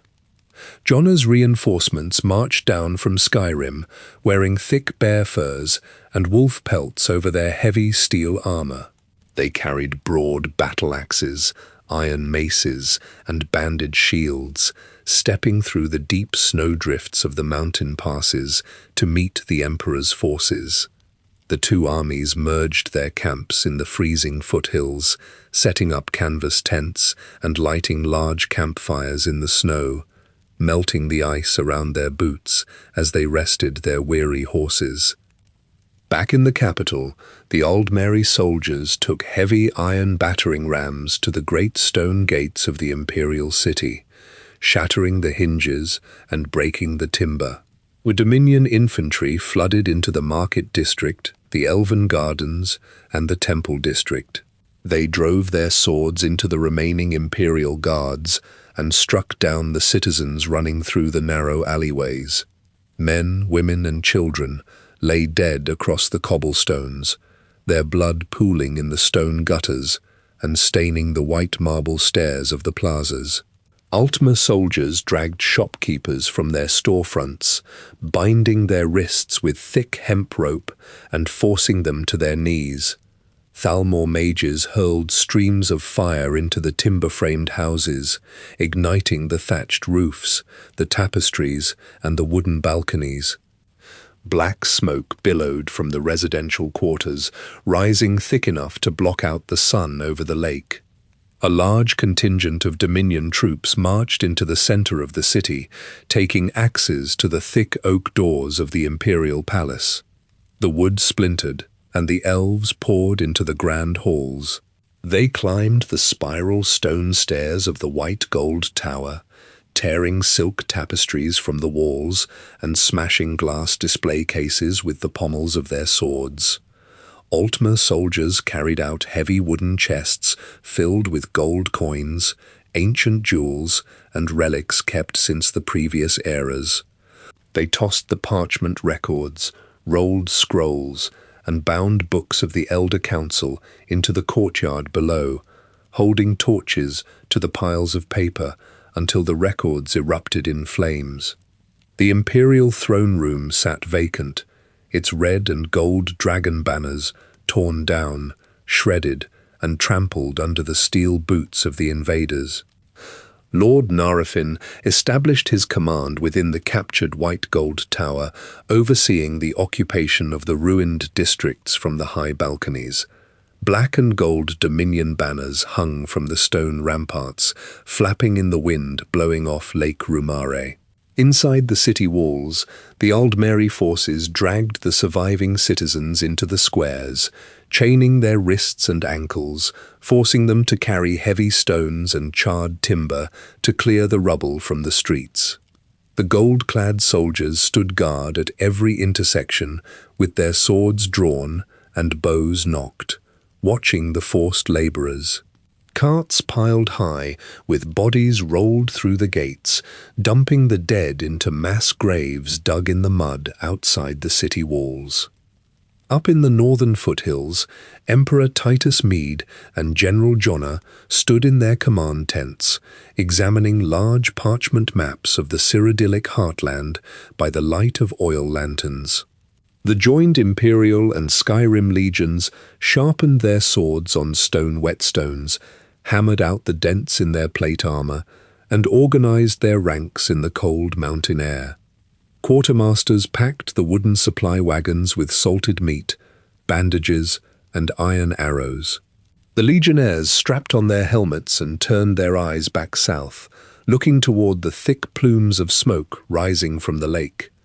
Titus Mede unrolled a map of the Red Ring Road, tracing his armored finger along the routes surrounding the imperial city, and began issuing the marching orders that would send the entire imperial force back toward the occupied capital.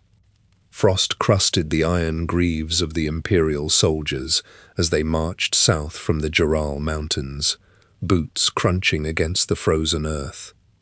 Emperor Titus Mede II rode at the head of the center column, clutching the reins of his armored warhorse. To the west, General Decianus led hardened veterans from Hammerfell out of the Colovian highlands, their curved swords resting against their shoulders. To the east, General Jonna commanded dense ranks of Nord warriors wielding heavy battle axes, marching down the Cheydinhal Road. They converged on the Red Ring Road, the great cobblestone highway circling Lake Rumare and the occupied imperial city. Inside the city walls and camped along the lake shore, the Aldmeri Dominion forces huddled around fire pits, roasting scavenged meat. High elf soldiers in gilded armor looked out over the southern roads, watching the paths leading back to Valenwood. Lord Narifin sat within the occupied imperial palace, surrounded by maps and looted tapestries. The imperial forces attacked just as the morning sun breached the horizon. Decianus's infantry struck the western camps, driving their steel blades through the golden plates of the Aldmeri sentries. Blood sprayed across the snowy grass as the Redguard soldiers pushed the elven ranks toward the water. Jonna's Nords charged the eastern approaches, letting out deep, guttural roars. Arrows rained down from the Aldmeri archers, striking chainmail and piercing shoulders, dropping dozens of Nords into the mud. The surviving warriors pushed forward, stepping over the fallen bodies to swing their heavy axes into the Dominion shield walls. The impact splintered wood and crushed breastplates, driving the Eastern Elf forces back toward the bridges. The Aldmeri commanders shouted orders in their native tongue, directing their soldiers to retreat toward the city walls and seek the safety of the high stone fortifications. Emperor Titus Mede II launched the main assault from the north at that precise moment. He drew Goldbrand, a legendary katana with a golden blade that crackled with open orange flames. The fire scorched the armor and skin of the Aldmeri vanguard as the emperor swung the weapon through their ranks. Imperial heavy cavalry charged across the northern bridge, their iron-tipped lances driving through the tight elven formations and sending bodies tumbling over the stone railings into the freezing waters of Lake Rumar. The fighting poured into the streets of the imperial city. Booted feet slipped on blood-slicked cobblestones. Legionnaires pushed through the ruined market district, stepping over shattered merchant stalls to drive their short swords into the gaps of the Aldmeri armor. The Dominion soldiers formed tight circles, thrusting long spears at the advancing humans. The Imperial troops broke the lines using heavy iron maces, crushing helmets and breaking knees, moving forward through sheer physical mass. The Nords from the east and the Redguards from the west breached the side gates, pouring into the Arboretum and the Temple district. They surrounded the remaining Aldmeri forces, trapping them against the inner walls of the palace grounds. By nightfall, the main Aldmeri army lay dead upon the stones. Thousands of elves in gilded armor bled out into the gutters of the city. Imperial guards breached the heavy oak doors of the white gold tower, moving up the spiraling marble steps. They grabbed Lord Narifin by the arms, dragging him down the stairs and out into the courtyards. They bound his wrists and ankles with thick iron chains. Soldiers hauled Narafin up the side of the white gold tower, securing the chains to the high stone gargoyles. He hung there, swaying in the winter wind above the ruined city, blood dripping from his armor. 33 days later, a winged creature with leathery skin and razor-sharp talons descended from the clouds, grabbed his body, and carried him away into the sky. The imperial city belonged to the Empire again. Ash drifted through the air, settling on the piles of corpses and the collapsed rooftops. The surviving imperial soldiers slumped against the scorched stone walls. They wrapped torn linen strips around deep lacerations, pressing their hands over open wounds. Medics dragged wooden stretchers through the rubble, loading men with severed limbs and punctured lungs. The supply wagons rolled into the city, carrying only empty grain sacks and a few barrels of stagnant water. Soldiers chewed on boiled leather straps and drank the muddy water from the rain puddles. Legionnaires slept in the mud alongside the dead, their muscles trembling as they rested fully suited in their heavy iron plates. Horses stood with protruding ribs, their heads hanging low to the ground. The commanders walked through the districts, counting the few men still able to stand and hold a spear. The imperial army operated with empty supply carts, bleeding soldiers, and shattered weapons, halting their advance at the city walls. A procession of Thalmor emissaries, wrapped in dark robes and riding white horses, soon approached the southern gates, carrying thick rolls of parchment in their hands. In the late months of the year 175 of the Fourth Era, Emperor Titus Mede II sat at a long wooden table in the damaged white gold tower to sign a treaty with the Aldmeri Dominion. The walls of the imperial city, outside the window, still bore the black scorch marks of destruction from the recent siege. Masons mixed mortar in wooden troughs and carried heavy blocks of pale stone to patch the shattered walls. Citizens of Cyrodiil pushed wooden carts filled with their surviving possessions through the mud of the streets. Smoke rose from the pyres outside the city gates, where gravediggers burned the bodies of fallen soldiers. Titus Mede II wore a simple iron crown and a cloak of red wool. He picked up a quill and pressed his seal into the hot wax on the parchment. The ink on the page established the white gold concordat, bringing the Great War to a close. The imperial legions numbered a fraction of their former size, their armor dented and their rations reduced to hardtack and watered wine. Recognizing the condition of his forces, the emperor accepted the terms to halt the bloodshed and allow the imperial army to replenish its ranks. The agreements on the parchment led to immediate physical actions across the continent. Through this document, the empire ceded the southern territories of Hammerfell to the Aldmeri Dominion.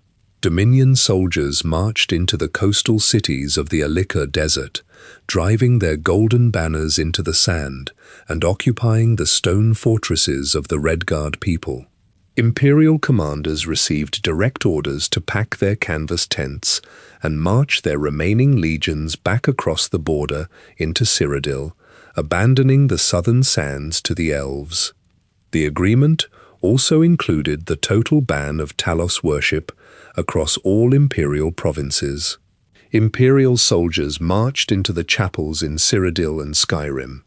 They pulled down the tapestries bearing the emblem of the Ninth Divine and tossed them into roaring hearths. Stonemasons took iron chisels and heavy hammers to the shrines of Tiber Septim, striking the brass and stone statues until they splintered into gravel and metal shards. Before the treaty, citizens left offerings of mountain flowers and gold coins at the feet of the bearded god. Now, groups of Thalmor justiciars, wrapped in black and gold robes, walked the stone roads and snowy mountain passes to scatter these offerings. They crushed the flowers under their leather boots and pocketed the coins. These elven agents carried long swords and bound leather ledgers, hunting down anyone caught praying to Talos. They marched up to the wooden doors of private homes in the dead of night, kicking the timbers inward and dragging men and women into the snow for wearing iron amulets of the banned god. The Thalmor locked these worshippers inside iron cages bolted to the beds of horse-drawn wagons. The prisoners gripped the cold iron bars as the wagons rolled toward hidden stone fortresses, such as Northwatch Keep on the northern coast of Skyrim, for brutal interrogations. Furthermore, the terms of the Concordat required the complete dissolution of the Blades. This ancient order of bodyguards and spies had operated from hidden temples and mountain fortresses for generations. Following the signing, Aldmeri soldiers tracked them down to their sanctuaries. Blood pooled on the stone steps of Cloud Ruler Temple in the Geral Mountains as Thalmor mages burned the wooden archives to ash and slaughtered the defending warriors. The Thalmor displayed the severed heads of the Blades on wooden pikes along the main roads as a warning to the populace.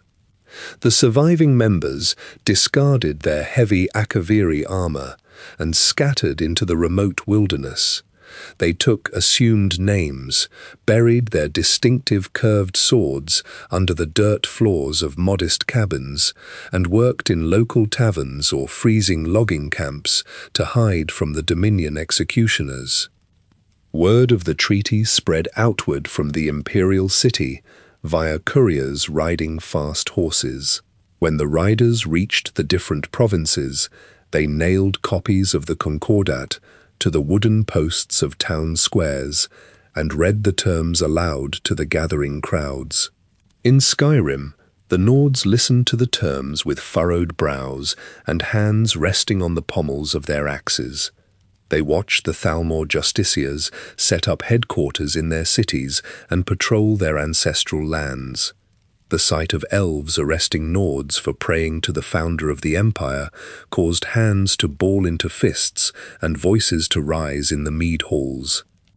The riders also carried the terms into the dry heat of Hammerfell. The Redguard warriors gathered in their market squares and listened to the imperial decrees. They looked at the southern horizon, where the Aldmeri Dominion now controlled their coastal cities, their vital ports, and their ancestral sands. The Redguards drew their curved swords from their scabbards and slammed the steel against their wooden shields, readying their weapons to push the Aldmeri forces back across the desert. In the coastal city of Sentinel, Redguard generals stood over heavy wooden tables, reading the terms of the white gold Concordat. The ink on the parchment clearly laid out the Emperor's commands. Large swaths of southern Hammerfell were to be handed over to the Aldmeri Dominion. The elves already occupied these cities, and the treaty meant they would stay. The Redguard leaders pushed the parchment aside and drew their curved swords, slamming the steel onto the table. They refused the terms completely. Word of this defiance traveled quickly back to the imperial city. Emperor Titus Mede II sat upon his throne and faced a difficult choice. He needed to preserve the peace treaty with the Thalmor to keep Cyrodiil intact, so he signed a new decree. He officially renounced Hammerfell as an imperial province. Imperial messengers rode back into the desert, carrying documents that severed all ties between the Empire and the Redguard people. In the fortress courtyards of Hammerfell, imperial commanders ordered their men to pack their gear. Soldiers took down the red and black dragon banners from the stone walls, folding them tightly and stuffing them into travel packs. The legions formed into long columns and marched away, leaving the province behind. The Redguards watched from the battlements. They spat on the sun-baked stones as the imperial boots kicked up clouds of dust on the horizon. The empire they had fought and bled for had cast them aside to appease the elves. Left to stand alone, the Red Guards organized their own resistance. For the next 5 years, war raged continuously across the shifting dunes of the Alika Desert and the rocky canyons of the south. Thalmor commanders marched their forces through the deep sands, clad in heavy golden armor that trapped the blistering heat of the sun. The Red Guards utilized the terrain to their advantage. They hid beneath the crests of dunes and waited for the elven patrols to walk past, then charged down the slopes with scimitars drawn. Blood soaked into the sand, turning the yellow grains dark red before drying into cracked crusts. The elves brought powerful mages to the front lines, hurling spheres of lightning and fire across the battlefields. The magic scorched the palm trees and shattered the sandstone cliffs, sending debris raining down on the Redguard warriors. Yet the men and women of Hammerfell pressed forward, wrapping their faces in cloth to breathe through the ash and dust. They raided Thalmor supply lines under the cover of darkness, cutting the throats of sentries and burning the food wagons. The prolonged fighting broke the strength of the Aldmeri forces. After 5 years of marching through hostile deserts and losing soldiers to ambushes and dehydration, the Dominion commanders ordered a retreat. The elves marched out of the southern cities, leaving behind broken siege engines and sun-bleached bones. Representatives of both sides met on the island of Strosmakai and signed a new treaty, officially withdrawing all Aldmeri forces from Hammerfell. The Red Guards reclaimed their territory, and they rebuilt their ruined port cities stone by stone. Masons repaired the blasted walls, and merchants returned to the harbors to trade. Hammerfell stood as an independent nation, completely free from both the Aldmeri Dominion and the Empire. The Thalmor agents watched this from afar and smiled. The elven leaders wanted the realms of men divided, and the bitter resentment the Red Guards held toward the imperial city served that purpose perfectly. The severed alliance left a permanent fracture between Cyrodiil and the Desert Province. Meanwhile, the consequences of the Great War echoed loudly in the northern snowy peaks of Skyrim. During the height of the conflict, the Emperor had pulled almost all the Imperial legions out of the northern holds to fight the elves in Cyrodiil.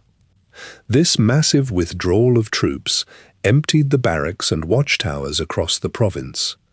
In the western hold of the Reach, the high stone walls of Markarth stood nearly abandoned. The native people of the region, the Reachmen, saw the empty battlements and the lack of imperial shields.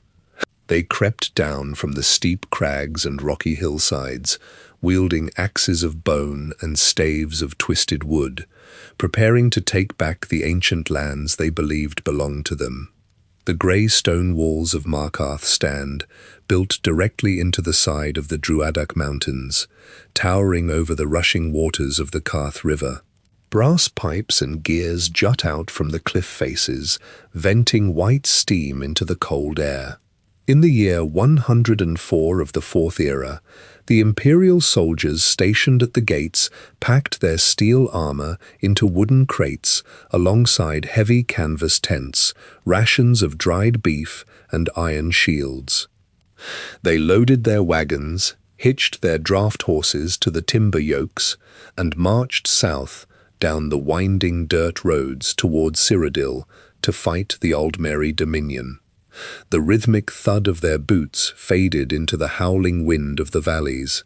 Their departure left the tall stone watchtowers empty and the heavy iron gates unguarded. Meanwhile, the native people of the surrounding hills, known as the Reachmen, descended from the high crags and emerged from the deep caves hidden by cascading waterfalls. They wore thick cloaks woven from bear hides and carried axes chipped from dark flint and stag bone. The Reachmen marched down the rocky mountain paths, their leather boots crunching on the gravel, and walked through the open bronze gates of Markarth. The local Nords, seeing the sheer number of the arriving hillfolk pouring through the entrance, dropped their iron swords onto the stone streets and backed away from the keep. The Reachmen took control of the guard posts, the silver mines, and the central throne room carved deep into the mountain. Their leader, a man named Madanach, sat upon the stone seat of the Jarl and declared the Reach an independent kingdom. For 2 years, the Reachmen governed the city, and the vast stretches of frozen tundra and jagged rock surrounding it. They managed the massive silver mines beneath the city, handing heavy iron pickaxes to the workers and hauling out wooden carts filled with raw, glittering silver ore. They smelted the ore in the large stone forges, pumping large leather bellows to feed the flames, turning the rough rock into gleaming ingots.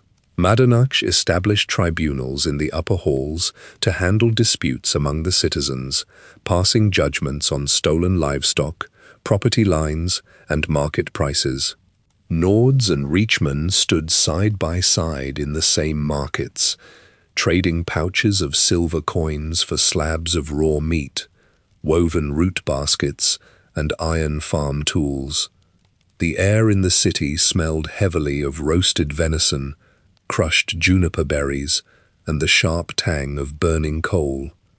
Furthermore, the Reachmen maintained the rocky trade routes leading west into the province of High Rock and the neighboring holds of Skyrim.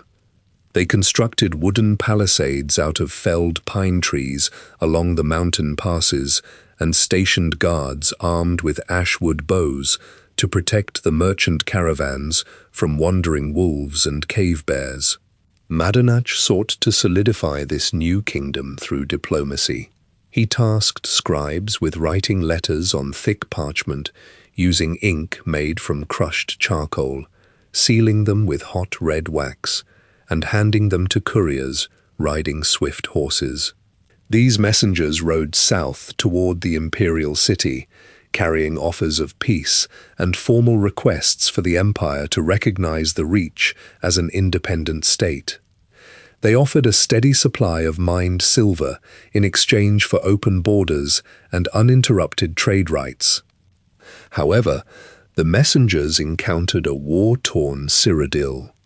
The imperial city was surrounded by the forces of the Aldmeri Dominion, with siege engines hurling stones against the white walls, and the emperor was entirely focused on the survival of his armies. The couriers returned to Markarth with unsigned papers, while some never rode back at all. The Reachmen simply continued their governance. They patrolled the brass bridges, sharpened their flint weapons on grinding stones, and kept the silver flowing from the mines. The people of Markarth adapted to the change in leadership, sweeping the stone steps and tending to the fires in their hearths, just as they had done under imperial rule. Outside the city, the former Nordic ruler of the Reach, Jarl Hrolfdir, camped in the snowy wilderness with a small group of loyalists. He sat beside small campfires, wrapping a thick fur cloak around his shoulders to block the biting cold. He watched the white steam rising from Markarth's forges from a distance, gripping the leather-wrapped hilt of his sword. Hrolfdir wanted his stone city and his silver mines back. He sent his own riders out across the snow-covered plains of Skyrim to gather men and weapons. He needed a military force equipped with heavy armor and siege weapons, strong enough to breach the heavy dwarven doors and drive the Reachmen out of the mountains completely. Hrolfdir's messengers eventually found a young Nord veteran returning from the Great War. This man commanded a fierce militia of hardened soldiers and possessed the ancient ability to project his voice with enough physical force to shatter solid objects and knock men to the ground. Hrolfdir drafted a new letter by the light of his campfire, offering this warrior a significant reward in exchange for his military support. The letter promised that if the militia leader cleared Markarth of the Reachmen, Hrolfdir would allow him and his men to openly worship Talos within the city walls, directly defying the treaties of the Empire.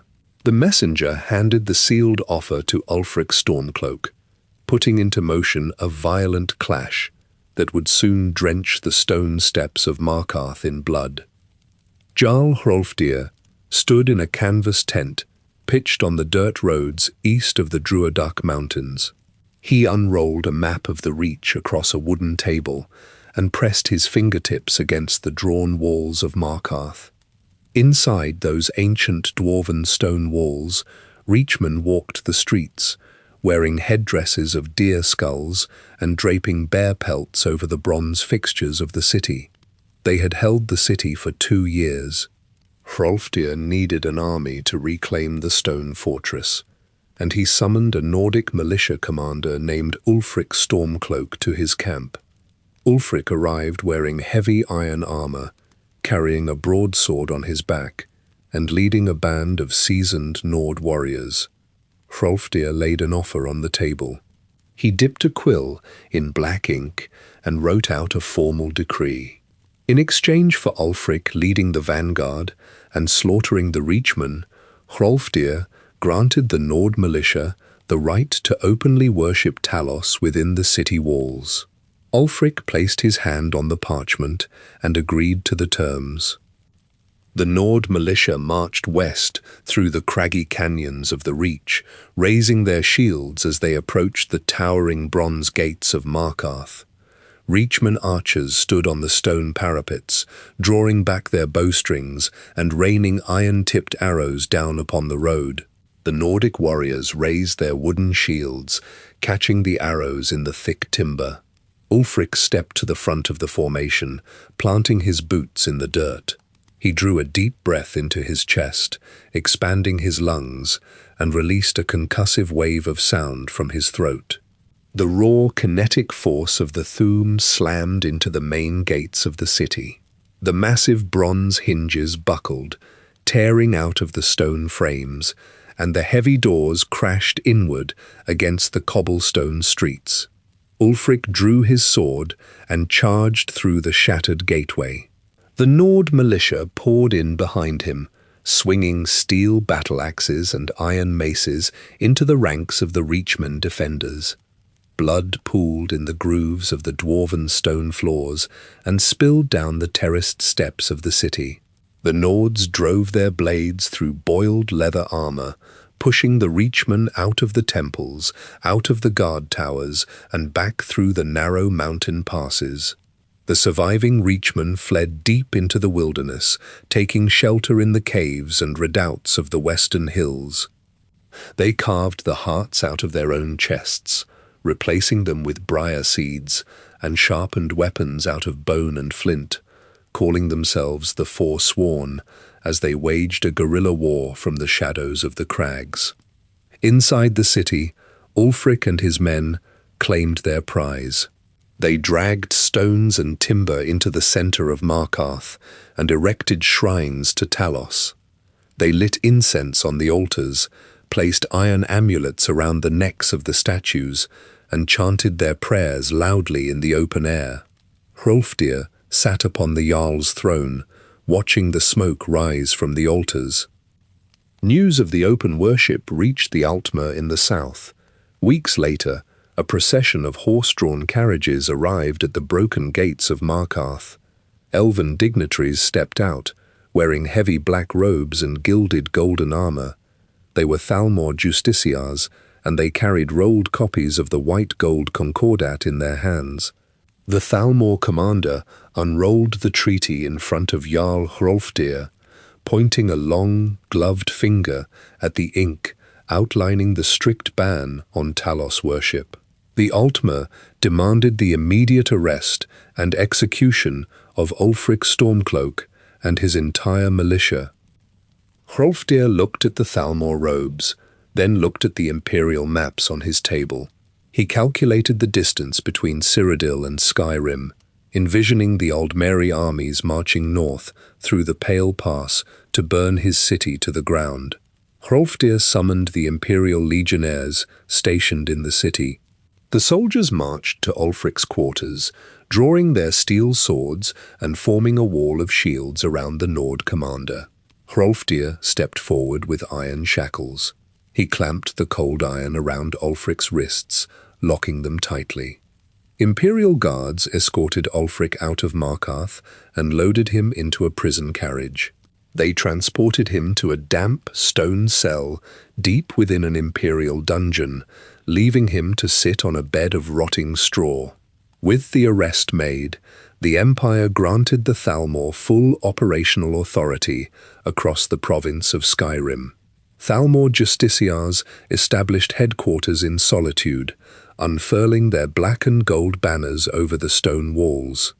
Inquisitors roamed the dirt roads and snowy plains in armored patrols, dragging Nord villagers from their homes.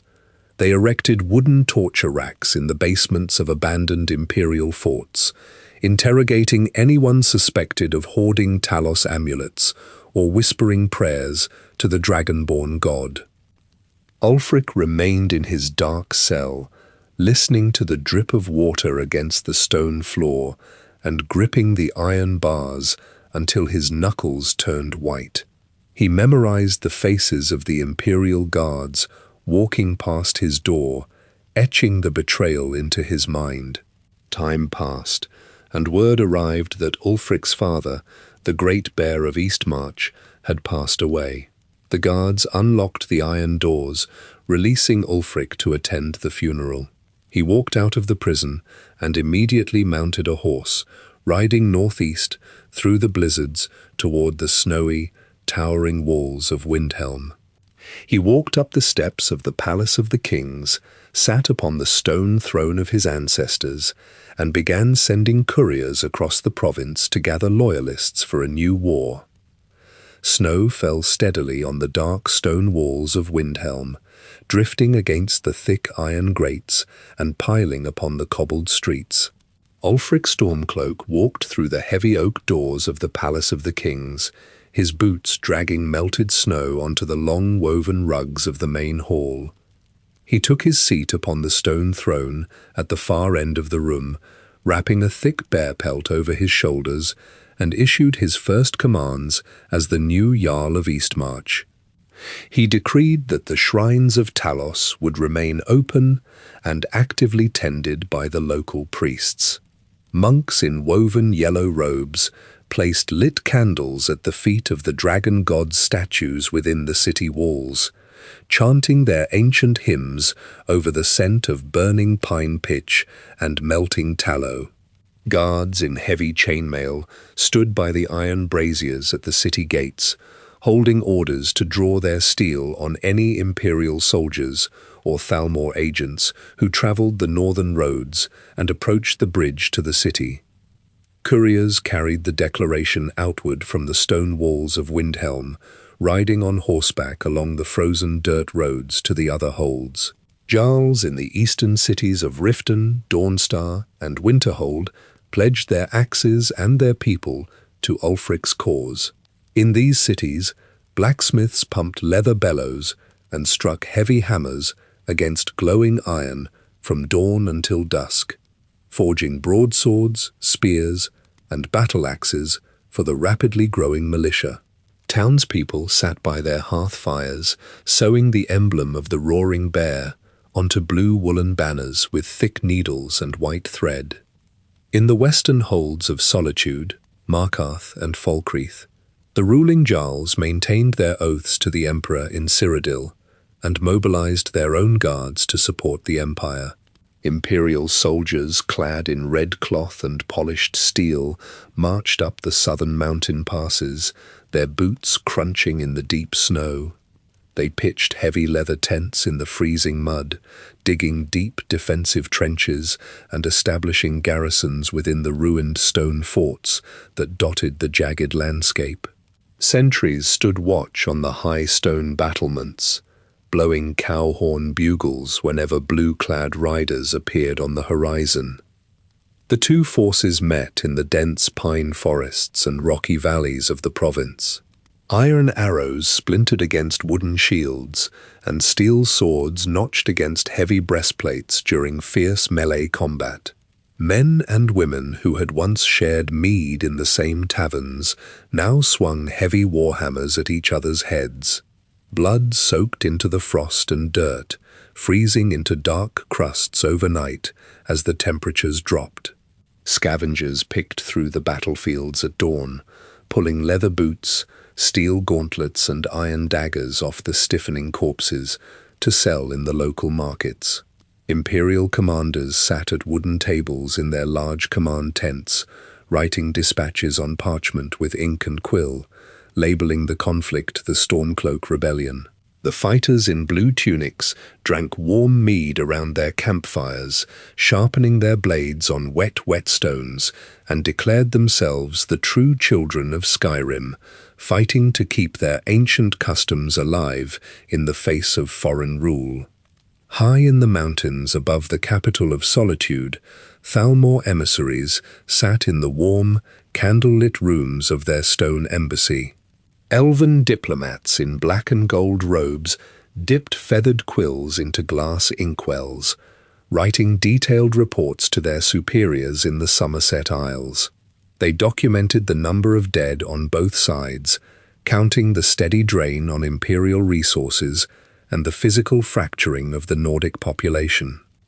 The Thalmor agents organized secret caravans along the hidden mountain trails, loading pack mules with crates of steel weapons and satchels of gold coins. They instructed their operatives to leave these supplies at designated drop points in the wilderness, burying them under brush and snow for the Stormcloak fighters to find. The emissaries kept their own soldiers stationed inside the embassy walls, arranging the covert deliveries to ensure the battles continued through the changing seasons, keeping both the Imperial legions and the rebel forces perpetually bleeding in the snow. The elves poured rich red wine into silver goblets and watched the dark smoke rise from the burning villages in the valleys below. Soldiers fought skirmishes across the tundra for months, locking the two armies in a brutal and bloody stalemate. The Imperial Legion held the western plains and the vital port cities, controlling the flow of food, timber, and imported supplies from the sea. The Stormcloaks controlled the eastern mountains, the hot springs, and the treacherous snowy passes, using their deep knowledge of the terrain to ambush Imperial patrols on the narrow roads. The armies engaged in a bitter exchange of taken and lost forts, both sides lacking the troops to march directly on the other's capital city. Ulfric Stormcloak sat at the long wooden table in the Palace of the Kings, staring at the painted leather map of Skyrim spread out before him. He placed carved wooden markers on the parchment, observing the impenetrable line of Imperial defenses along the central border. He ordered his stablemaster to saddle his fastest horse, preparing to ride west toward the blue-roofed city of Solitude, carrying a formal challenge to the man who sat upon the High King's throne. Snow falls across the cobbled streets and heavy stone arches of Solitude in the year 4E 201. 200 years separate this winter from the closing of the Oblivion Gates. Inside the Blue Palace, blood pools on the polished marble floor of the throne room. High King Torrig lies motionless on his back. Jarl Ulfric Stormcloak stands over the body, holding a bloodied steel sword. The palace guards grip their halberds, their boots locked to the stone, watching the scene in complete silence. Ulfric had just used the Thu'um, projecting a shout of raw physical force from his throat that shattered the High King's defenses and threw him to the floor, before driving the blade through his chest. Ulfric turns his back on the throne, pushes open the heavy oak doors of the palace, and rides his horse out of the capital city.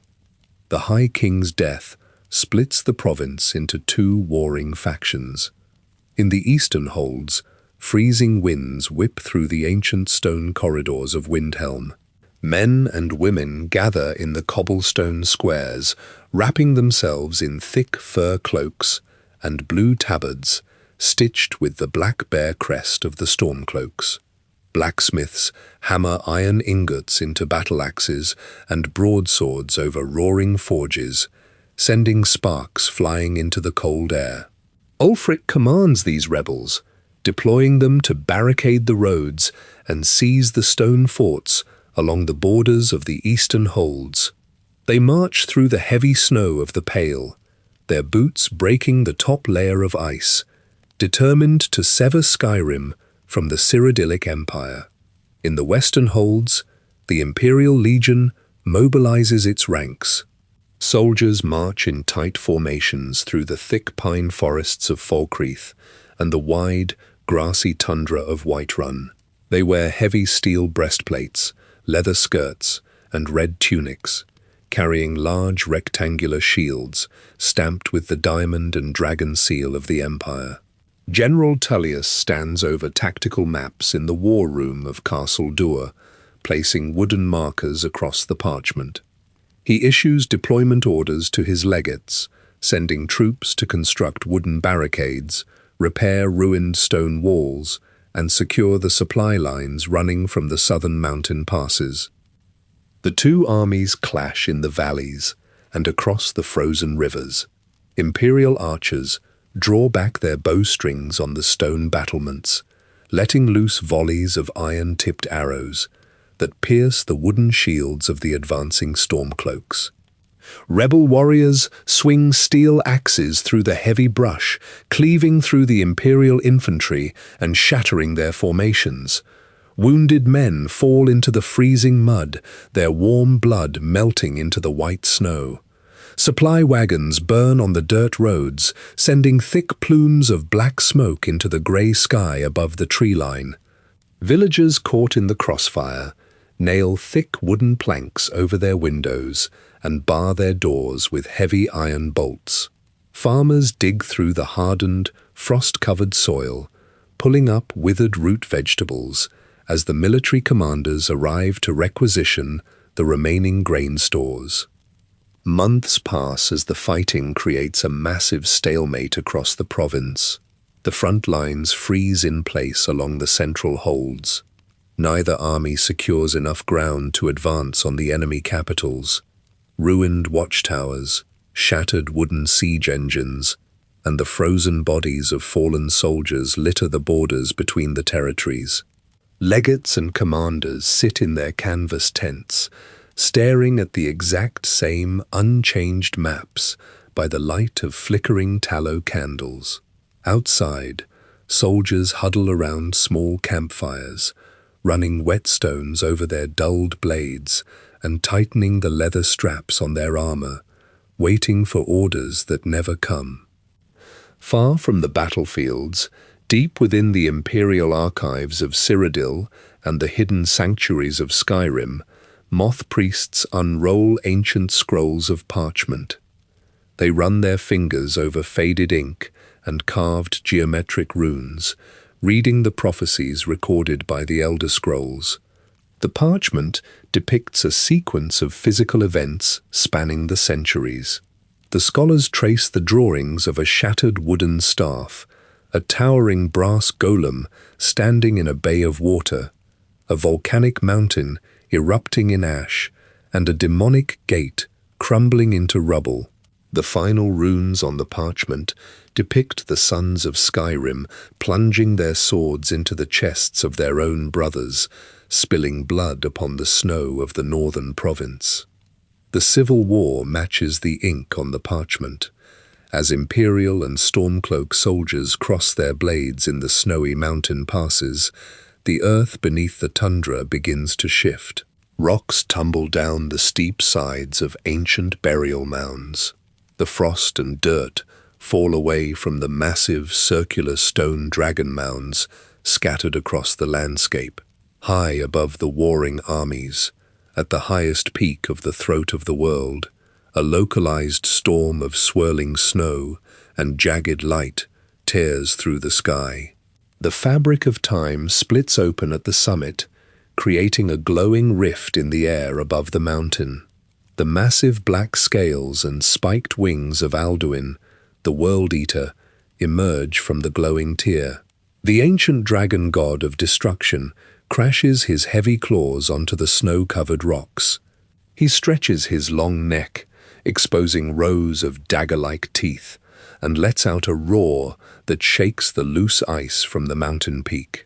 Alduin spreads his leathery wings and launches into the freezing winds of the upper atmosphere. He flies north over the jagged mountain ranges, scanning the ground for the buried remains of his ancient kin. His massive wings cast a fast-moving shadow over the thick pine forests, heading directly toward the high stone walls and the wooden execution block of the imperial border town of Helgen. High above the tree line, on the throat of the world, wind drives hard pellets of snow across the bare stone. At the very peak of the mountain, a distortion ripples in the freezing air. The light bends around this tear, twisting the falling snow into spiraling patterns. From this fracture in the sky, a massive shape pushes its way out into the biting cold. Great black wings unfold, casting a long shadow over the white peak. Spiked scales cover a thick hide, and crimson eyes scan the jagged peaks below. Alduin, the World Eater, draws breath and releases a deafening roar that shakes the loose ice from the cliffs. He thrusts his wings downward, lifting his massive bulk into the air, and begins his descent toward the valleys of Skyrim. Far below, in the southern pine forests of Falkreath Hold, the stone walls of Helgen enclose a courtyard crowded with imperial soldiers and bound prisoners. A wooden execution block rests in the center of the cobblestones. A headsman in a dark hood lifts a heavy steel axe, the metal gleaming in the morning light. A prisoner kneels, his neck pressed against the stained wood. A sudden, deep rumble vibrates through the stones under their boots. The soldiers look toward the southern mountains. A massive black shape descends from the clouds, dropping rapidly toward the keep. Alduin lands on the stone tower above the courtyard, his weight shattering the masonry and sending heavy blocks of stone crashing into the crowd below. He opens his jaws and shouts in the dragon tongue, unleashing a torrent of fire. The flames wash over the wooden roofs, igniting the thatch and turning the timber frames to ash. Soldiers draw their swords and fire arrows, the iron points sparking against the dragon's thick black scales. The fire spreads rapidly through the streets, engulfing the wooden barricades and the stone keeps. The heat curls the leaves on the nearby pines. Smoke billows high into the clear sky, marking the ruin of the town for miles in every direction. In the chaos of falling rock and blinding smoke, the prisoners scatter, running blindly toward the keep's underground tunnels to escape the inferno. Alduin takes to the sky again, leaving the town of Helgen burning in his wake. He flies over the rivers and tundra of Skyrim, his shadow passing over the scattered burial mounds of his ancient kin. These dirt and stone mounds contain the skeletal remains of dragons slain centuries ago. Alduin lands heavily beside a mound in the pale tundra. He arches his neck and speaks words of power that vibrate through the soil. The ground trembles. The dirt covering the mound splits open, and large granite slabs tumble away from the center. Deep inside the crater, ancient bones begin to rattle and shift. A glowing light surrounds the skeletal remains. Fragments of bone snap back together, fusing into a massive frame. Muscle and sinew weave tightly across the ribs and limbs. Thick scales grow rapidly over the new flesh, solidifying into a hard, armored hide. A resurrected dragon pulls itself from the loose dirt, shaking the dust from its newly formed wings. It raises its head and answers Alduin with a roar of its own. Alduin takes flight once more, moving from mound to mound across the province, calling his brethren from the earth and filling the skies with winged beasts. The return of the dragons brings physical devastation to the people of Skyrim. Across the holds, villagers bolt their heavy oak doors and hide in dirt cellars.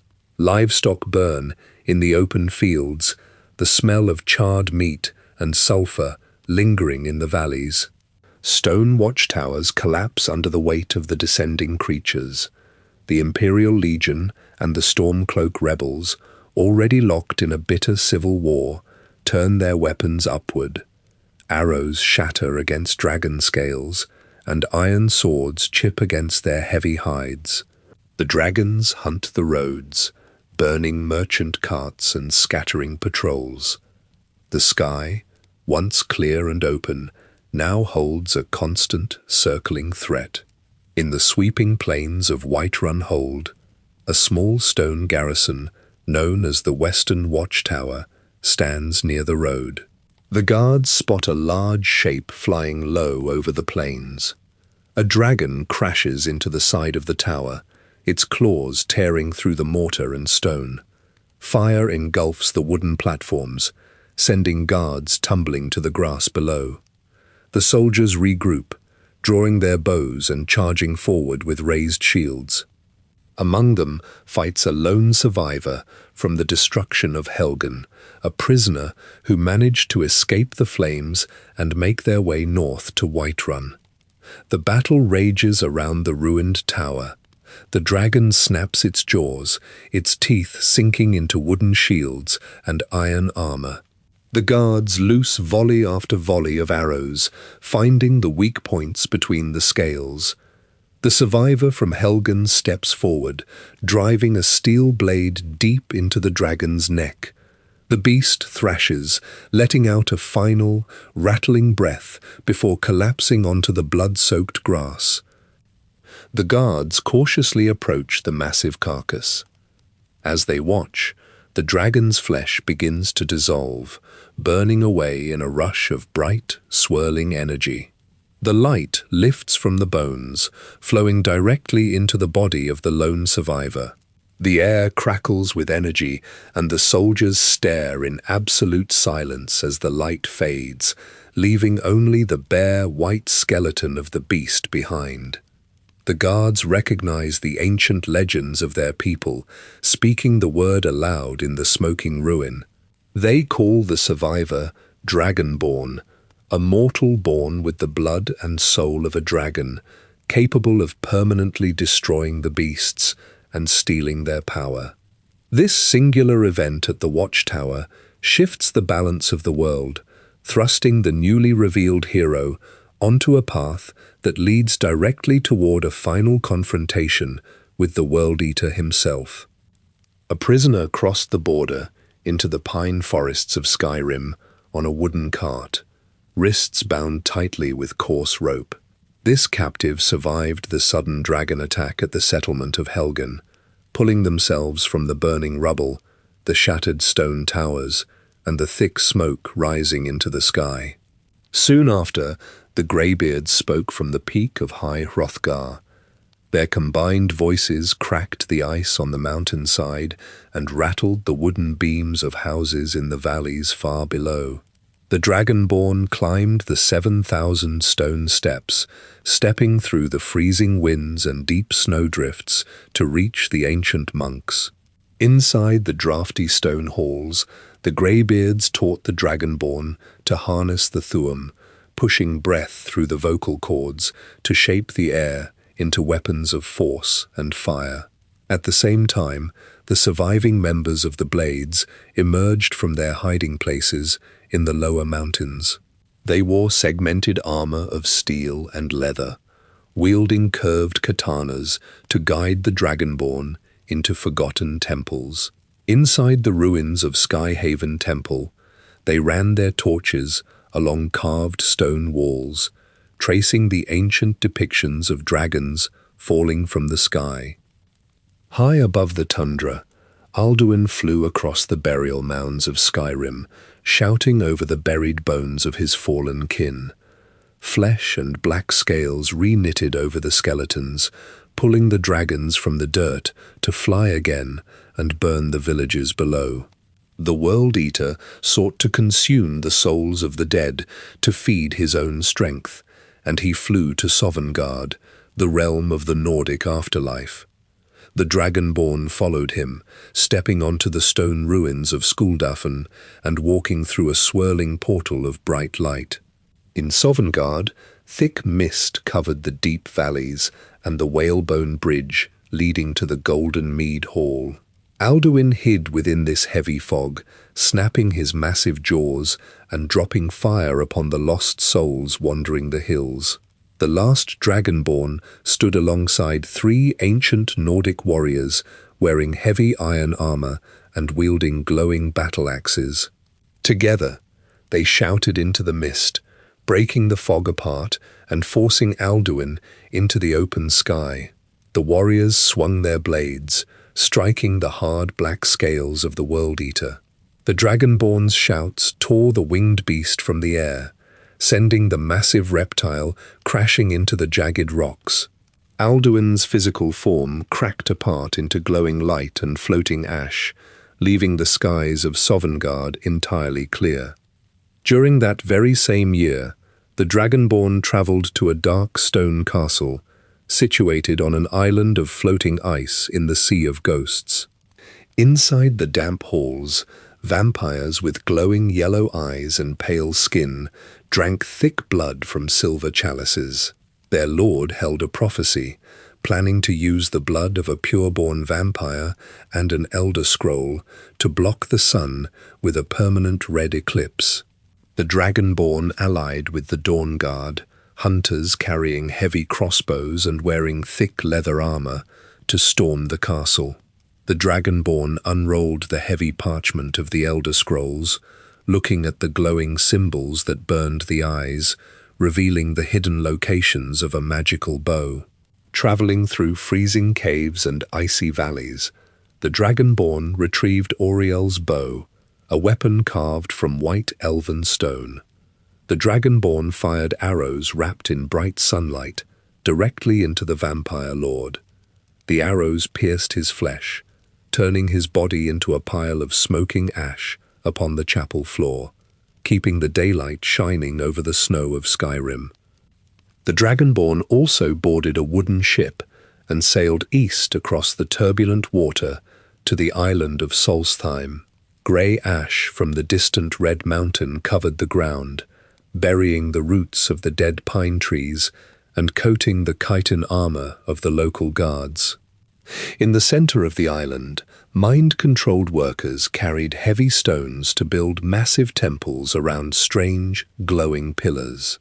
The first Dragonborn, a masked figure named Miraak, controlled these workers from an alternate realm filled with towering stacks of black books, pools of green acid, and floating tentacles. The last Dragonborn opened one of the thick, leather-bound books and stepped into the realm of Apocrypha. On a wide platform of smooth black stone suspended over the acidic waters, the 2 Dragonborn clashed. They struck steel against steel and shouted words of power that shattered the stone pillars around them. The last Dragonborn drove a sword through Miraak's chest, leaving his body to dissolve into the green sludge below, freeing the island of Solstheim from his control. The massive fires of the Dragon Crisis settled into slowly burning embers. The bones of the fallen dragons lay scattered across the frozen tundra, sinking deep into the frost and the dirt. Men and elves continue their work through the swing of iron swords and the turning of wooden wagon wheels on the muddy roads. The aurora flashes bright green and blue above the mountain peaks, casting light on stone cities and snow-covered forests still recovering after the fall of the Septims, the march of the Thalmor armies, and the return of the winged beasts. The logs in our hearth have burned down to white ash, and the room holds only the gentle warmth of the glowing coals. The night sky hangs quiet and heavy over the plains, and it is time for sleep.